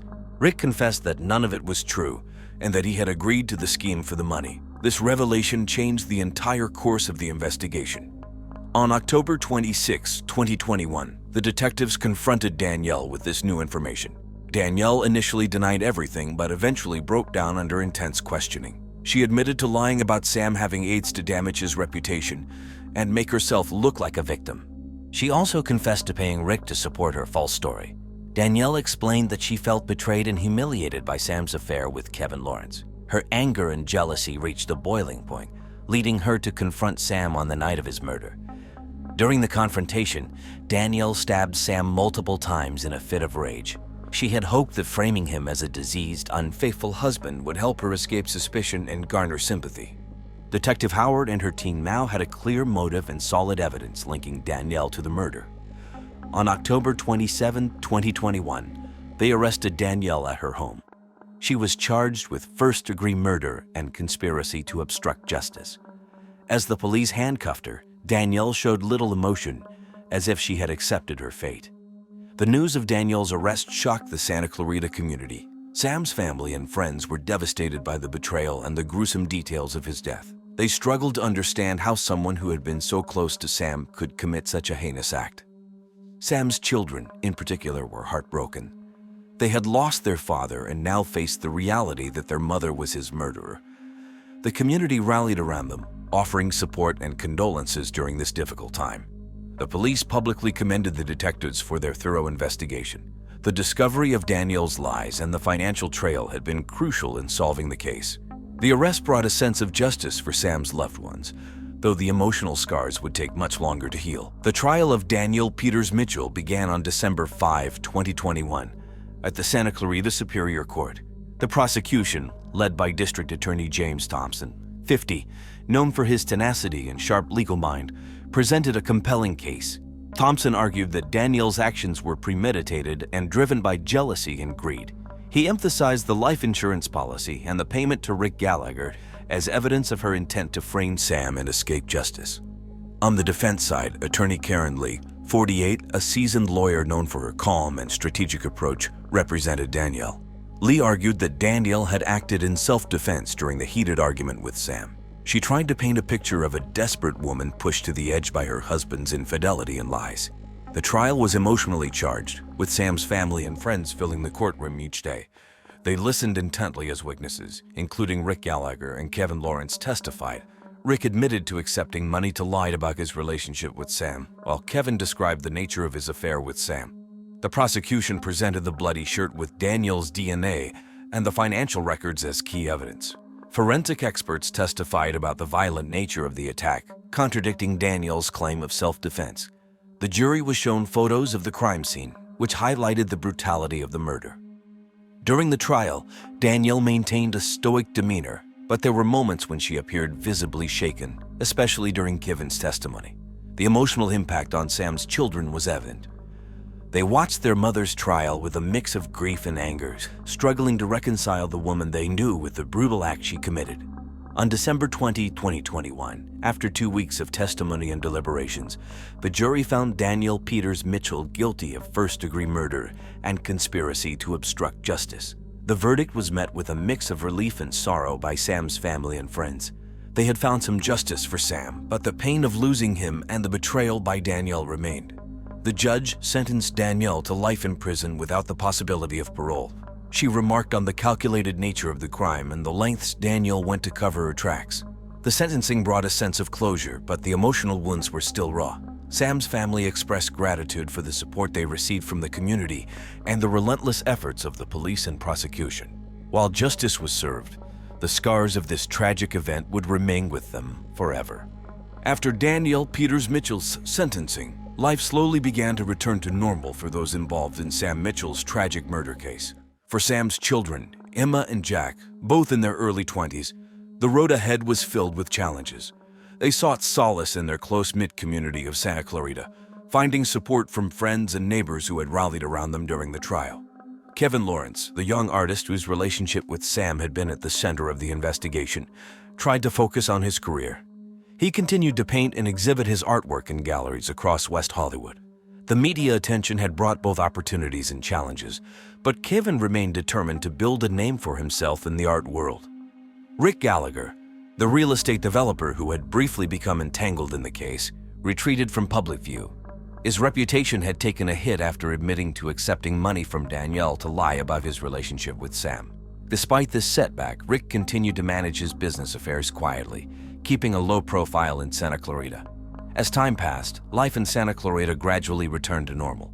The leaves turned golden in the fall of 2021, and the community celebrated Halloween with pumpkin patches and haunted houses.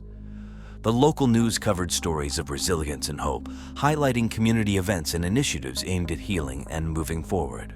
For Sam's children and close friends, the memory of his kindness and generosity remained strong.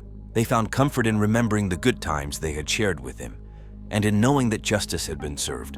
While the scars of Sam's murder would never fully heal, the community's support and resilience offered a glimmer of hope for the future. This concludes today's episode of True Crime Case Files. The story of Samuel "Sam" Mitchell is a stark reminder of how secrets and hidden emotions can lead to devastating consequences. Willie Tanners, 49, was a well-known and respected figure in the small southern town of Tifton, Georgia. He owned Tanner's Hardware, a local store that had been serving the community for over 2 decades. Known for its friendly service and wide selection of tools and supplies, Tanner's Hardware was the kind of place where neighbors could count on finding what they needed, whether it was a simple screwdriver or advice on how to fix a leaky faucet. Willie was often seen behind the counter, greeting customers with a warm smile and chatting about everything from the weather to last night's episode of Jeopardy! Willie's life appeared ideal to those who knew him. He was married to Lynn Tanners, 48, his high school sweetheart, and the couple was often involved in local church activities and charity events. They lived in a modest but well-kept home, decorated for the holidays with twinkling lights and a wreath on the front door. However, beneath this seemingly perfect exterior, Willie was hiding a dark secret. Despite his reputation as a devoted husband and upstanding citizen, Willie had become involved in a secret affair with Madison Kelly, an 18-year-old high school senior. Madison, known for her striking looks and intelligence, was a regular customer at the hardware store. Over time, a friendship developed that quickly turned into a sexual relationship.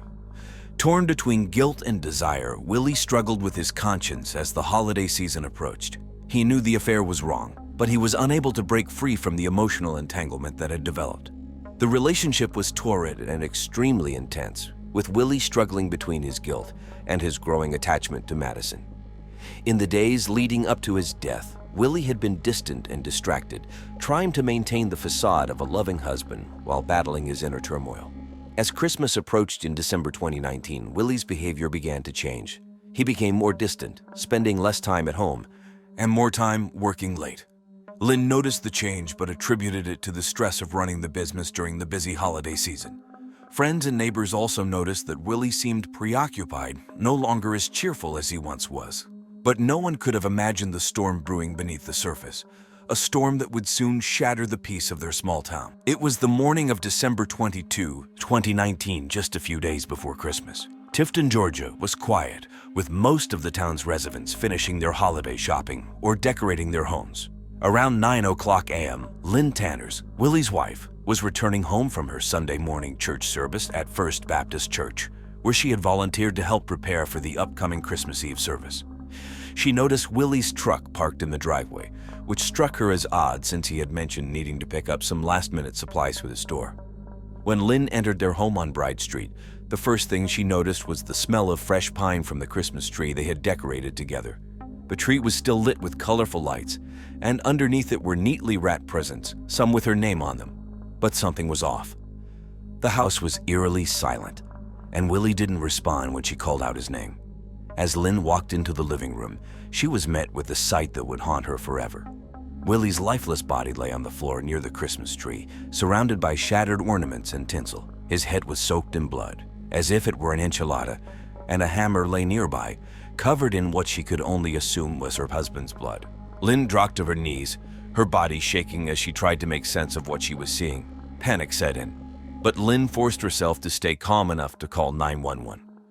Her voice trembled as she explained the situation to the operator, tears streaming down her face. "Oh my lordy, my husband's not breathing. There's blood everywhere," she cried. The operator tried to keep her calm, instructing her not to touch anything and to wait outside for the police and paramedics.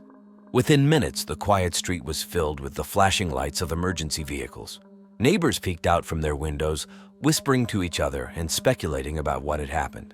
Lynn sat on the front porch, numb and in shock, Unable to comprehend how her life had changed in an instant, the Tifton Police Department arrived on the scene within minutes of Lynn Tanner's 911 call. Leading the investigation was Detective Nora Collins, a seasoned officer with over 15 years of experience. Known for her sharp instincts and methodical approach, Detective Collins was respected by her peers and feared by criminals. As she stepped out of her unmarked cruiser, she was immediately struck by the contrast between the festive decorations on the Tanner's home and the grim scene awaiting her inside. The living room was a disturbing mix of holiday cheer and brutal violence. Christmas lights twinkled on the tree, reflecting off the shattered ornaments scattered across the floor. Willie Tanner's body lay near the base of the tree, his head caved in, like a half-eaten burrito, from what appeared to be multiple blows with a hammer. Blood had spattered across the nearby gifts, soaking the wrapping paper and ribbons. Detective Collins took in the scene, her mind racing as she began to piece together what might have happened. The hammer, still lying beside Willie's body, was immediately bagged as evidence. The crime scene was bloody, but it was also oddly confined. There were no signs of a struggle beyond the immediate area around the tree. It was as if Willie had been caught completely off guard. The forensic team arrived shortly after, led by Dr. Philip K. Wang, a meticulous and detail-oriented medical examiner who was known for his precise work. Dr. Wang began examining Willie's body, noting the severe head trauma that had likely caused instant death. He estimated the time of death to be between 10 o'clock p.m. and midnight the previous evening, based on the state of rigor mortis. Detective Collins directed her team to collect every possible piece of evidence. They dusted for fingerprints, took photographs, and searched for any other clues that might point to the killer.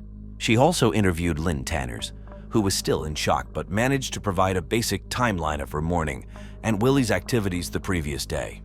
As the investigation unfolded, Detective Collins couldn't shake the feeling that this was a crime of passion. The brutality of the attack suggested deep anger or jealousy, emotions that often fueled such violent outbursts.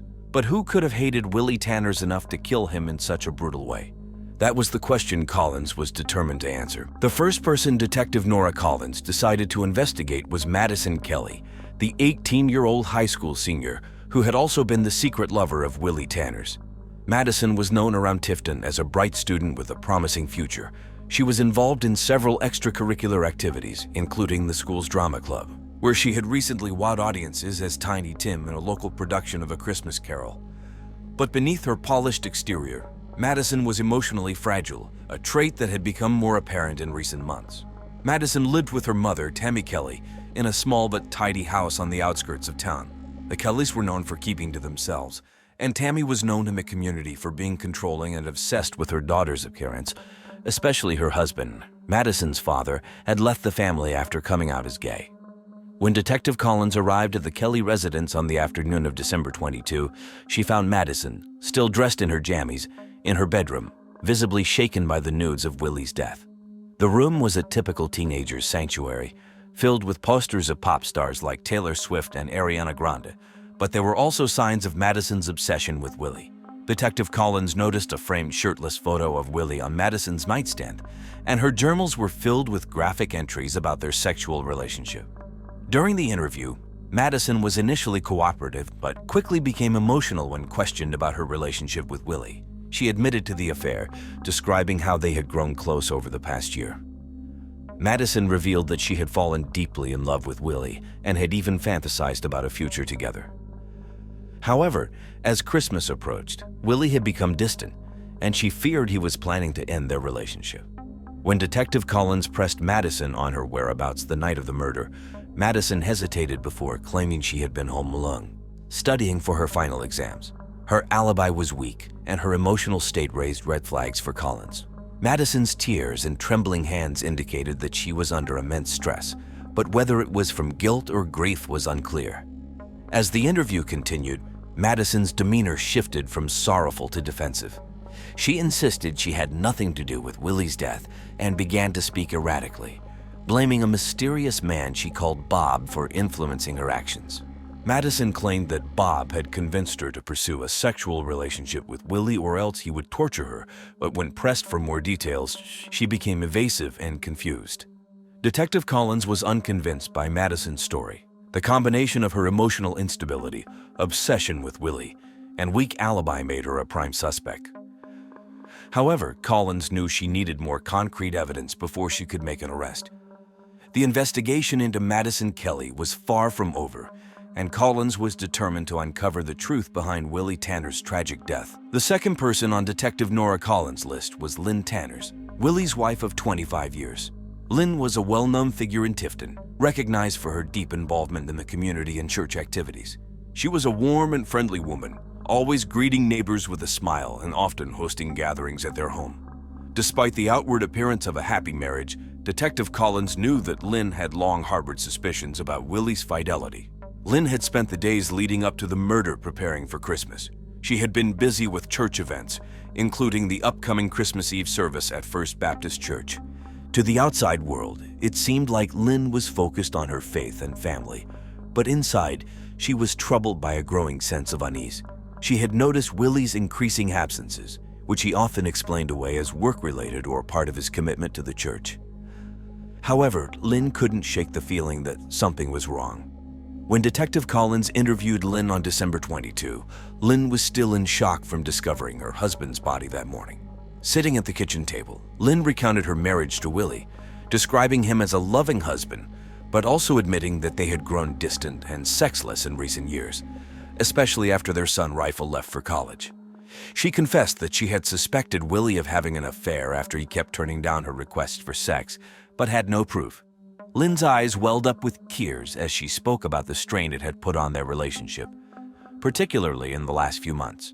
Detective Collins asked Lynn about her whereabouts on the night of the murder.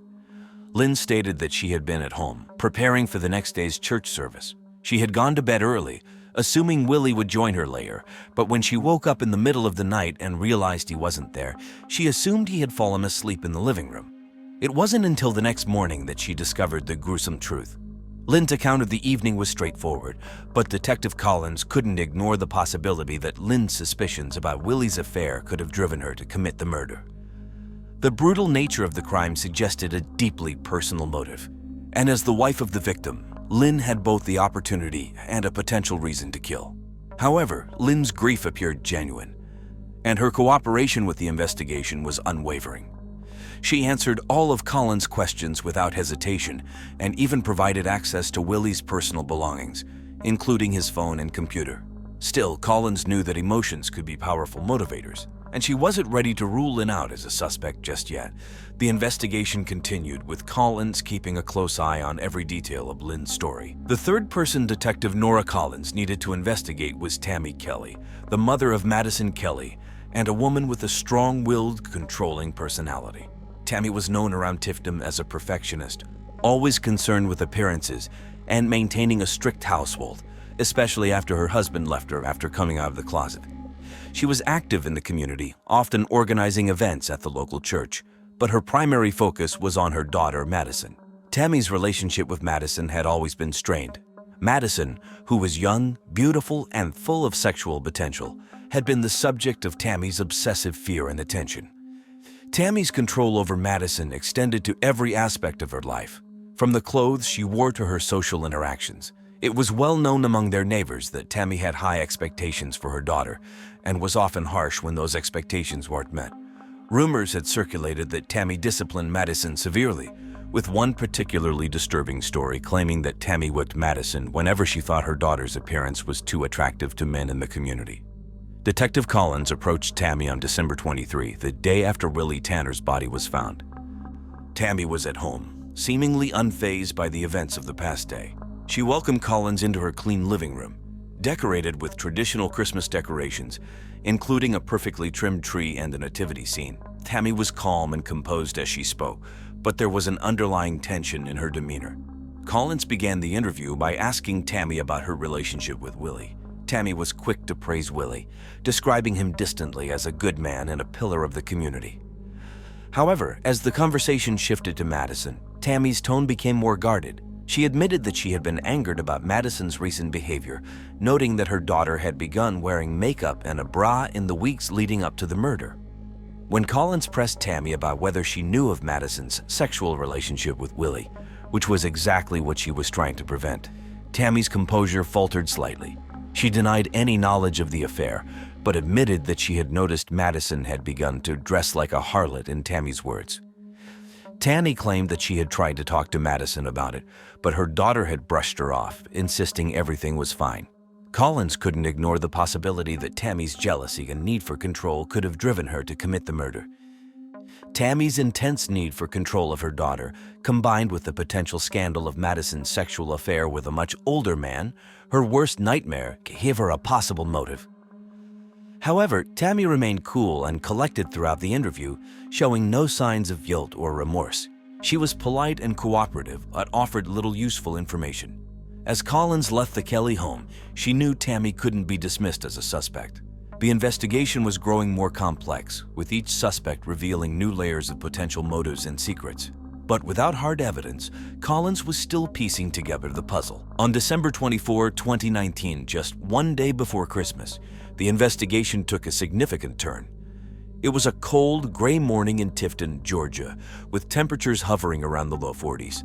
Detective Nora Collins and her team were back at the Tanners' residence, meticulously combing through every inch of the crime scene, determined to find any clue they might have missed. As the team searched the house, one officer noticed something odd near the fireplace. Amidst the neatly wrapped Christmas presents, he found a small, torn piece of paper partially tucked under the rug. The paper appeared to be a handwritten note, but only a fragment was legible. It read, "Dirty boy, meet me at," followed by a time, 10:00 p.m., and the initials MK. This discovery immediately caught Detective Collins' attention. The initials MK seemed to match those of Madison Kelly, Willie's secret lover. The time mentioned in the note also coincided with the estimated time of Willie's death. Collins realized that this could be the key piece of evidence that linked Madison directly to the crime scene on the night of the murder. Collins quickly ordered a forensic analysis of the note, hoping to determine if the handwriting matched Madison's. The note was sent to the Georgia Bureau of Investigation in Atlanta for further examination. Meanwhile, Collins decided to revisit Madison's home to search for anything that might tie her to the note or the crime. While at the Kelly residence, Collins and her team found a notebook in Madison's bedroom, hidden under her mattress. The notebook was filled with disturbing entries about her obsession with Willie, including plans to meet him in secret. One of the entries, dated December 22, matched the time and place mentioned in the torn note found at the Tanner's house. This new evidence was crucial. It not only placed Madison at the scene of the crime, but also provided a motive driven by jealousy and obsession. Collins felt that the case was beginning to come together, with the puzzle pieces finally falling into place. Back at the station, the forensic analysis confirmed that the handwriting on the note matched Madison's. This was the break Collins had been waiting for. With this new evidence, the focus of the investigation narrowed sharply on Madison Kelly, making her the prime suspect in Willie Tanner's murder. As the investigation progressed, all signs began pointing toward Madison Kelly, Willie's 18-year-old secret lover. The small town of Tifton, Georgia, was already reeling from the news of Willie's brutal murder, but what emerged from the investigation shocked everyone even more. Madison's obsessive love for Willie had been building for months. As the holiday season approached, her fear of being abandoned grew stronger. She was terrified that Willie, a man more than twice her age, would leave her behind to focus on his family during Christmas. The thought of losing him consumed her, driving her into a jealous rage. On the night of December 21, 2019, Madison decided to confront Willie at his home.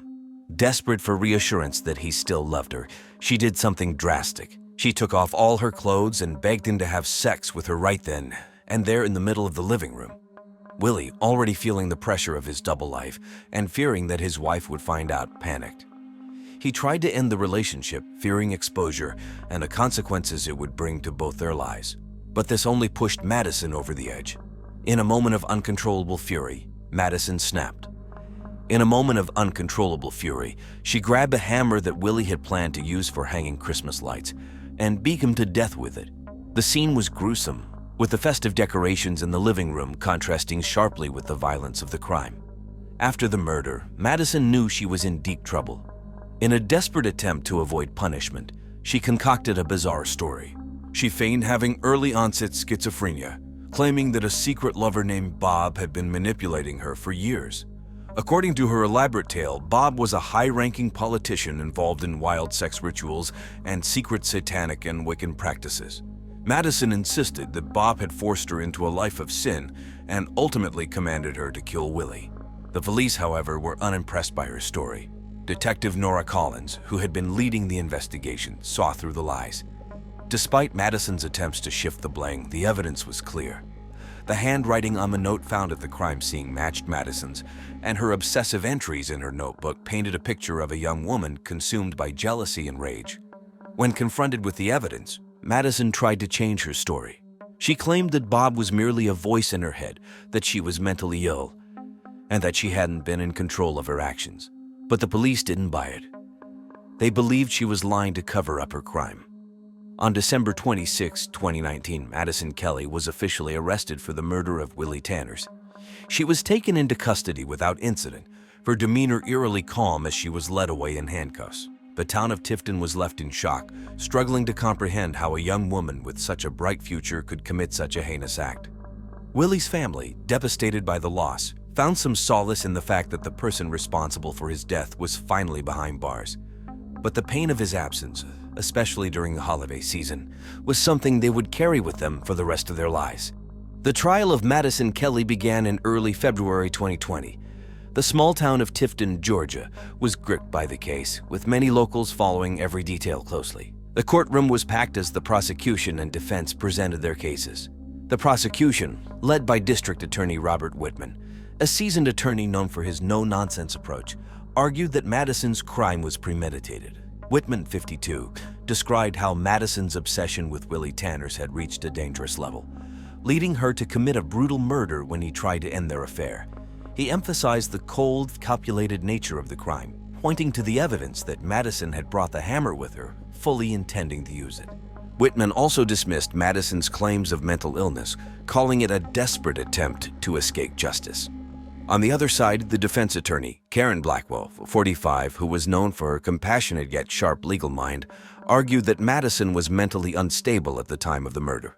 Blackwell claimed that Madison had suffered from a psychotic break, driven by the fear of losing Willie and the intense pressure of their secret relationship.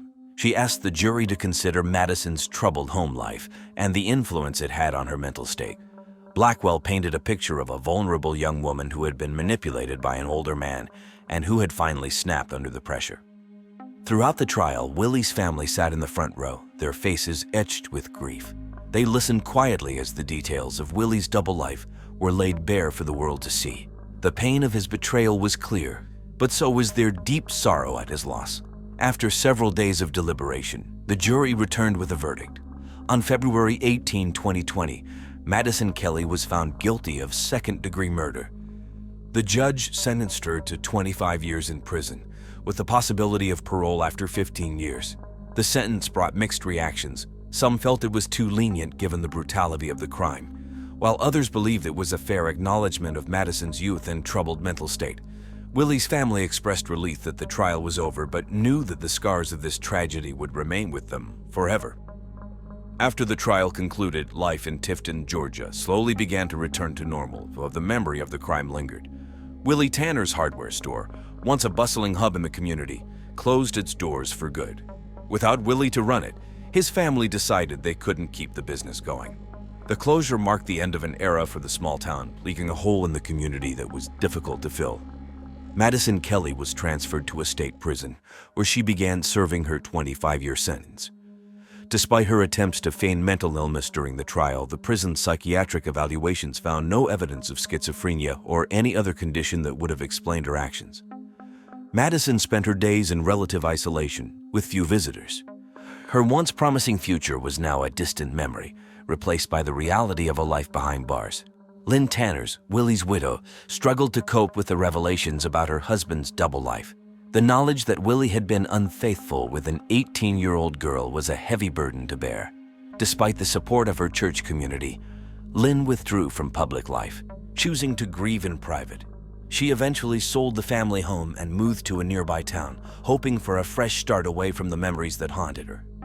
Tammy Kelly, Madison's mother, faced her own challenges after the trial. The scandal had brought shame upon her family, and Tammy's once ironclad grip on her daughter's life had shattered. Tammy became a pariah in the community, with many blaming her controlling nature for Madison's downfall. She too retreated from public view, avoiding the judgmental stares of her neighbors. For the residents of Tifton, the events of December 2019 served as a stark reminder that even in a close-knit community, secrets can fester and lead to tragedy. But town's Christmas celebrations that year were muted as the memory of Willie Tanner's murder cast a long shadow over the holiday season. It would take years for the community to heal, and even then, the story of Madison Kelly and Willie Tanner's would be remembered as one of the darkest chapters in Tifton's history. David Hale was a 41-year-old man who lived in Ardmore, Oklahoma, a small town known for its conservative values and tight-knit community. He owned a successful car dealership in town, Hale Auto Sales, which had been in his family for generations. He was a well-respected businessman, known for his honesty and integrity. David was also a deacon at the local Baptist church, where he was deeply involved in community events. On the outside, David seemed like the perfect family man, hardworking, kind, and committed to his wife, Anne, and their daughter, Macy. But beneath this clean-cut image, David carried a heavy secret. For years, he struggled with his sexuality, which was at odds with the traditional values of his town and his church. This inner turmoil led him to live a double life, often traveling to Oklahoma City and Dallas for anonymous sex with other men. While he was devoted to his family in many ways, David felt emotionally distant from them, especially as his marriage to Anne had grown cold and loveless. In the years before his death, he struggled to reconcile his true sexual feelings with the life he felt obligated to lead. One of those sexual relationships was with Hunter Davis, his daughter Macy's 18-year-old boyfriend. Hunter, a high school football star, had grown close to David after Macy introduced him to the family. On the surface, David acted as a mentor to Hunter, offering him guidance, helping him find work at the dealership, and even giving him financial support. But in reality, David was using this mentorship as a way to Hunter into a secret sexual relationship with him. David's double life began to catch up with him in the summer of 2021. His daughter, Macy, had just graduated from high school and was looking forward to starting classes at a local community college. She was excited about her future and was planning to marry Hunter that fall. David, meanwhile, was struggling to keep his affair hidden while managing the growing tension in his home. Macy, always close with her father, started to notice his strange behavior but was clueless to what was really going on. In the days leading up to his death, David seemed distracted, his mind clearly on more than just his business and family obligations. He spent more time than usual in private, often taking long drives late at night or shutting himself away in his home office. His double life was finally unraveling, leading to the fateful confrontation that would cost him his life. On the morning of August 14, 2021, at around 7:00 a.m., David Hale's body was found by his daughter, Macy, in the bathroom of their home. It was a Saturday, and like many small towns, Ardmore, Oklahoma was quiet. Macy had woken up early, planning to go out for breakfast at Denny's with her boyfriend Hunter. She knocked on her father's bathroom door but got no answer. When she opened it, she was met with a horrific sight. David was lying on the cold tile floor, a pool of blood surrounding him. The bathroom mirror was splattered, and the handgun that David kept for protection was lying on the floor next to his lifeless hand. Macy screamed, dropping her phone as she stood frozen in shock. After a few moments, she ran back to her room, grabbed her phone off the floor, and called 911. Macy's voice trembled as she spoke to the dispatcher, struggling to explain what had happened. Her mind raced as she replayed the events of the last few days, trying to make sense of how her father, the man she had looked up to all her life, could now be dead. The dispatcher tried to calm her down, asking her to stay on the line until help arrived. Macy remained panicked, pacing back and forth between the bathroom and the living room, trying to catch her breath. Within minutes, the first responders arrived at the Hale residence, a modest ranch-style house on the outskirts of town. The paramedics quickly confirmed what Macy already knew: her father was dead. As the reality set in, Macy collapsed onto the front porch, tears streaming down her face. Her world had been turned upside down in an instant. News of the tragedy spread quickly throughout Ardmore. In a town where gossip moved fast, especially in the age of Facebook and local news websites, word of David Hale's death shocked the entire community. Neighbors began gathering outside the Hale house, whispering and speculating about what could have happened to the man they knew as a kind and upstanding citizen. Macy was taken to the police station shortly after her father's body was found. Still in shock, she could barely process what was happening. Her mother, Anne, had been out of town visiting her sister in Tulsa and was on her way back, completely unaware of the nightmare awaiting her. By mid-morning, the small, quiet town of Ardmore was buzzing with confusion, fear, and rumors about what had led to the death of David Hale. The Ardmore Police Department arrived on the scene around 7:30 a.m. on August 14, 2021, less than 30 minutes after Macy Hale made the frantic 911 call. Lead investigator Detective Greg Marshall, a seasoned officer with over 15 years on the force, was known for his methodical approach to crime scenes. The bathroom where David Hale's body was found was small but recently renovated, with white walls and white tile flooring. It was a mess. Blood had pooled around David's head, and splatters covered the sink, mirror, and walls. The handgun, a Smith & Wesson .38, lay on the floor near David's right hand. It was clear that David had been shot at close range. The bullet had entered his chest, leaving no chance for survival. The detectives took in the details. The rest of the house was undisturbed. There were no signs of forced entry, no broken windows, and nothing appeared to be stolen.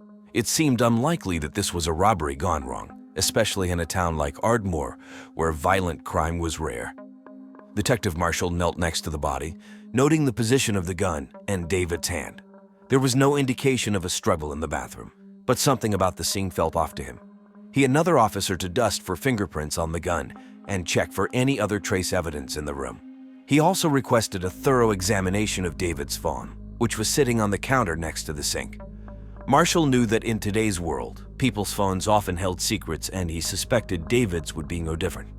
As the investigation continued, the police used luminol, a chemical agent, to check for any blood traces that might have been cleaned up elsewhere in the house.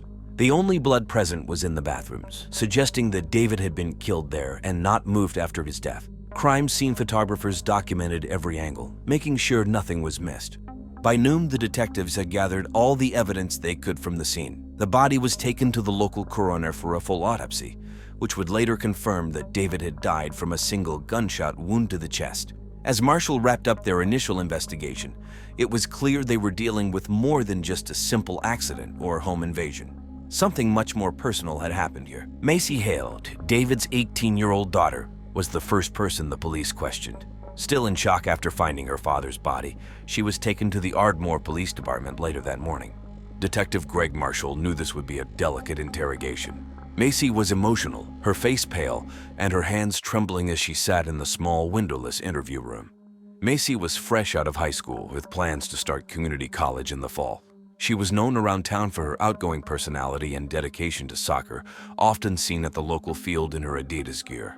Her relationship with her father had always seemed strong, though in recent weeks, according to friends, Macy had been quieter and more withdrawn. Detective Marshall wanted to understand why. He started the interview gently, asking Macy about her relationship with her father. Macy described her dad as a hardworking man, always at the car dealership, but still making time for Sunday dinners in church. Her voice wavered as she recalled how their relationship had recently changed. Just days before the murder, Macy had discovered something shocking that shattered her world. She had found sexually explicit messages on her boyfriend Hunter's phone, revealing an affair between Hunter and her father. Macy's discovery had left her devastated, and the detectives could see the raw emotion on her face as she talked. She felt betrayed by both men and didn't know how to handle the situation. "I just wanted things to go back to normal," she said, tears welling in her eyes. "I didn't want to believe what I saw." Marshall listened carefully. The motive for Macy to be involved in her father's death was clear: anger, betrayal, and heartbreak. However, as the interrogation continued, Macy insisted that despite her rage, she would never hurt her father. Her alibi was solid, too. On the night of the murder, she had spent most of the evening with Hunter, who she still loved despite his affair with her father, and several friends had seen them together at a local ice cream shop, Brahms, a popular spot in Ardmore. Surveillance footage from the store confirmed her presence there, giving her an airtight alibi for the time of the crime. Though Macy's emotional state and recent discovery pointed to her as a potential suspect, the detectives ultimately found no physical evidence linking her to the murder. Marshall, however, couldn't shake the feeling that this family's secrets ran much deeper than they appeared. Next on the police's list of suspects was Ann Hale, David's 39-year-old wife. Ann had been married to David for 20 years and was well known in Ardmore for her deep involvement in the church and the local community. As a stay-at-home mom, she spent much of her time organizing church events, leading Bible study groups, and volunteering at the local food pantry. Outwardly, Anne appeared to have the perfect life: a loving husband, a bright daughter, and a strong reputation in their conservative town. However, as the detectives dug deeper, they uncovered cracks in her seemingly perfect marriage. Friends and neighbors described the relationship between Anne and David as strained. Over the past few years, the two had grown distant, with David spending more time at his car dealership and Anne pouring herself into church activities. It was no secret that their loveless marriage lacked the intimacy it once had. Detective Greg Marshall brought Anne in for questioning 2 days after the murder. When she walked into the police station, she looked tired and grief-stricken, her eyes red from crying. Dressed in a simple floral dress, Anne clutched a tissue in her hand as she sat down across from the investigators. At first, Anne seemed cooperative, answering questions about her husband's routine in their marriage. She admitted that things hadn't been the same between them for a long time. "We were more like roommates than husband and wife," she said, her voice breaking. "I can't remember the last time he touched me." But when the detectives brought up the affair between David and Hunter, Anne's demeanor changed. She seemed shocked at the news, almost as if she couldn't believe it. As the interrogation continued, the detectives pressed her about her whereabouts the night of the murder. Anne claimed she had been out of town visiting her sister in Tulsa. It was on her way back, completely unaware of the nightmare awaiting her. Her story seemed plausible, but the police couldn't ignore the fact that Anne had a clear motive. The betrayal of both her husband and her daughter's boyfriend would be enough to push anyone over the edge. Anne's emotions were a mix of grief and anger during the interrogation. She maintained her innocence, but didn't deny that the revelation of the affair had deeply affected her.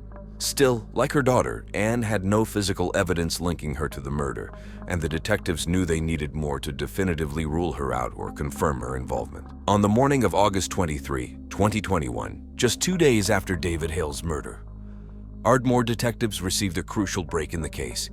It was a humid, overcast day with temperatures in the low 90s, and the conservative town was still buzzing with spicy gossip about the crime. At around 10 a.m., Detective Greg Marshall got a call from the forensics lab. The teen had found a key piece of evidence that had been overlooked during the initial search of the Hale home. The gun used to kill David had traces of fingerprints on it, but they didn't belong to Anne or Macy. The detectives quickly returned to the Hale residence to re-examine the crime scene.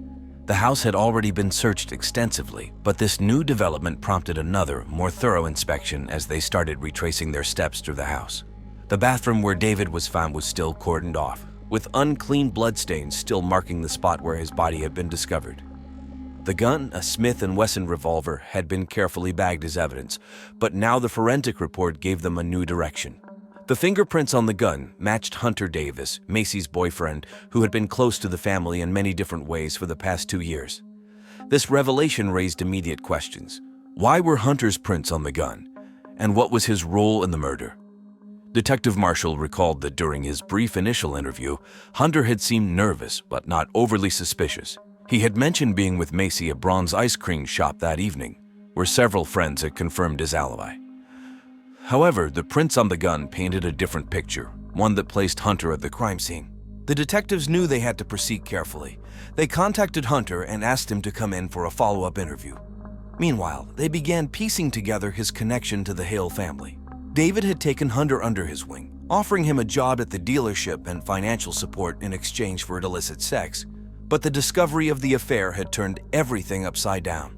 The new evidence gave the detectives more questions than answers, but it was clear that Hunter's involvement was deeper than they had initially thought. As the investigation progressed, the team felt they were getting closer to uncovering the truth. For the first time since the murder, they had a tangible lead that could break the case wide open. Hunter Davis, Macy Hale's 18-year-old boyfriend, quickly became the focus of the investigation after the discovery of his fingerprints on the gun that killed David Hale. Hunter, a well-known football star at Ardmore High School, had charmed most of the town with his athletic abilities and friendly demeanor. But behind that image was a troubled young man who had grown up in a difficult home environment. His mother struggled with drug addiction, and his father had long battled alcoholism. David Hale had stepped in as a parental figure, offering Hunter a summer job at his car dealership and even giving him a place to stay when things got rough at home. When Hunter arrived at the Ardmore Police Department for his second interview, the tension in the room was palpable. Detective Greg Marshall was ready to confront him with the new evidence. Hunter looked uneasy as he sat down, his hands fidgeting on the table. Wearing a faded Sooners t-shirt and jeans, he no longer carried the confident swagger he was known for on the football field. The detectives began by asking Hunter to walk them through the night of the murder again. He repeated his story. He had been with Macy at Brahms, grabbing burgers and shakes, but when confronted with the fingerprint evidence, his face went pale. He stammered, trying to explain how his prints could have ended up on the gun, and swore he didn't kill him. The detectives pressed him further, asking about his sexual relationship with David. Hunter hesitated before admitting that David had been more than just a mentor. He was his lover. Their relationship had turned into something so intense and passionate Hunter didn't know how to handle. He felt trapped, loyal to Macy, but manipulated by David, who had both helped him financially and used him for sex. "I didn't want any of this," Hunter said, his voice cracking. As the interrogation continued, Hunter's emotional state shifted from defensive to desperate. He denied any involvement in David's death, but seemed genuinely conflicted. He insisted that he loved Macy and wanted nothing to do with David anymore, but the detectives weren't convinced. His prints on the gun and his history with David were enough to keep him under suspicion. Though Hunter's responses were emotional and at times erratic, the detectives knew they needed more concrete evidence before they could determine his true role in David's murder. For now, Hunter remained one of the prime suspects, his relationship with the victim casting a long shadow over the investigation. On August 27, 2021, just before dawn, the Ardmore Police Department at last pieced together the tragic truth. After weeks of investigation and numerous interviews, they finally identified the murderer, Macy Hale, David's 18-year-old daughter. Macy had been the last person anyone expected to commit such a crime. To the outside world, she was a bright, driven young woman with a passion for soccer and plans for college. But beneath her calm exterior, she had been harboring an overwhelming storm of anger and betrayal. The investigation turned in Macy's direction when her mother, Ann Hale, provided police with a shocking detail. Macy had discovered sexually explicit messages between her father and her boyfriend, Hunter Davis, just days before the murder. This revelation gave Macy both the motive and the means to kill her father. The police immediately re-examined Macy's alibi. She had claimed she was at Brahms, a local fast food chain, with Hunter at the time of the murder. But surveillance footage from that night told a different story. The timestamp didn't match up with the timeline Macy had given during her initial interview. That, combined with forensic evidence linking her to the scene, sealed her fate. The night of August 27, police arrived at the Hale family home, where Macy was staying with her mother. The quiet Ardmore neighborhood, known for its conservative values, was suddenly buzzing with the sight of flashing lights and officers surrounding the house. Detective Greg Marshall, who had been leading the investigation, knocked on the door.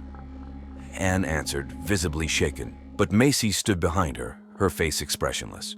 "Macy Hale, you are under arrest for the murder of David Hale," Marshall said calmly as he read her rights. Macy showed no visible shock. Instead, she remained eerily calm, as if she had already accepted her fate. She complied with the arrest without resistance. As Macy was handcuffed and led to the police cruiser, Ann Hale collapsed onto the front porch, sobbing uncontrollably so much she even peed herself. The reality that her own daughter had killed her husband was too much to bear. Neighbors peeked out from behind their curtains, whispering in disbelief at what had happened in their small, close-knit community. For the Hale family, life would never be the same again. The arrest brought some answers, but it left a trail of devastation in its wake. Macy Hale's trial began on August 31, 2022, in Ardmore, Oklahoma. The courtroom was packed with community members, reporters from local outlets like the Ardmore Daily, and members of the Hale family. The trial was a focal point of local news, given the shockwaves the murder had sent through this small, tight-knit town. The prosecution, led by District Attorney Michael Granger, argued that Macy Hale had acted out of anger and betrayal. Granger, known for his meticulous approach, presented evidence showing that Macy had discovered inappropriate messages between her father, David Hale, and her boyfriend, Hunter Davis. The prosecution claimed that this discovery had pushed Macy to murder her father in a fit of rage. The key evidence included the murder weapon, David's handgun, and Macy's fingerprints on it. Granger painted a picture of a young woman overwhelmed by jealousy and heartbreak, unable to control her emotions. Macy's defense attorney, Lula Ray McDonald, a 72-year-old veteran lawyer with a reputation for defending difficult cases, argued that Macy had acted in a moment of extreme emotional distress. McDonald pointed out that Macy had no prior criminal record and had been a loving daughter before discovering the affair. She claimed that Macy's actions were the result of a severe emotional breakdown rather than premeditated murder. McDonald asked the jury to consider Macy's age and mental state when making their decision. Throughout the trial, Macy's mother, Ann Hale, sat in the courtroom, her face a mask of grief and confusion. The emotional strain was visible on her face, and she often wiped tears from her eyes. Her reaction was one of devastation, reflecting the loss of both her husband and the relationship with her daughter. Macy herself appeared somber, rarely making eye contact with the audience or her mother. On September 10, 2022, the jury returned a verdict of guilty of second-degree murder. The verdict was met with mixed reactions from the community. Some felt justice had been served, while others were saddened by the tragic outcome. The judge sentenced Macy to 25 years in prison with the possibility of parole after 15 years. For the Hale family, the trial marked the end of a harrowing chapter. Macy's conviction brought a sense of closure, but it also left deep wounds in the family and the community. The tragic events had forever changed the lives of everyone involved. After Macy Hale's trial, the impact on those involved was profound. Ardmore, Oklahoma, a town known for its close-knit community and traditional values, had been shaken by the murder and the subsequent legal proceedings. Macy Hale, now serving a 25-year sentence at the Mabel Bassett Correctional Center in McLeod, Oklahoma, faced a life drastically different from the one she had planned. Her time in prison was marked by isolation and regret. The once bright future she had envisioned, including her plans for college and a career, had been replaced by a harsh reality. Macy's story was widely covered in local media, including the Ardmore Daily and news stations like KXI-TV. The media coverage, while providing updates on her case, also served as a constant reminder of the tragic events and the lives changed forever. Ann Hale, David's widow, struggled to find normalcy in her life. She had to deal with the loss of her husband and the betrayal of her daughter. Ann, known for her involvement in local church activities and charity events, found solace in her faith. She continued to lead Bible study groups at the church, but did so with a heavy heart. The community rallied around her, offering support and condolences. Despite the support, Ann found it difficult to move past the betrayal and the fractured family relationships.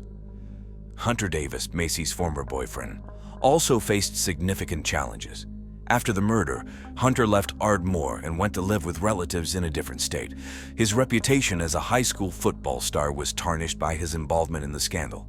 Hunter attempted to rebuild his life away from the media spotlight, focusing on finding a job and starting over.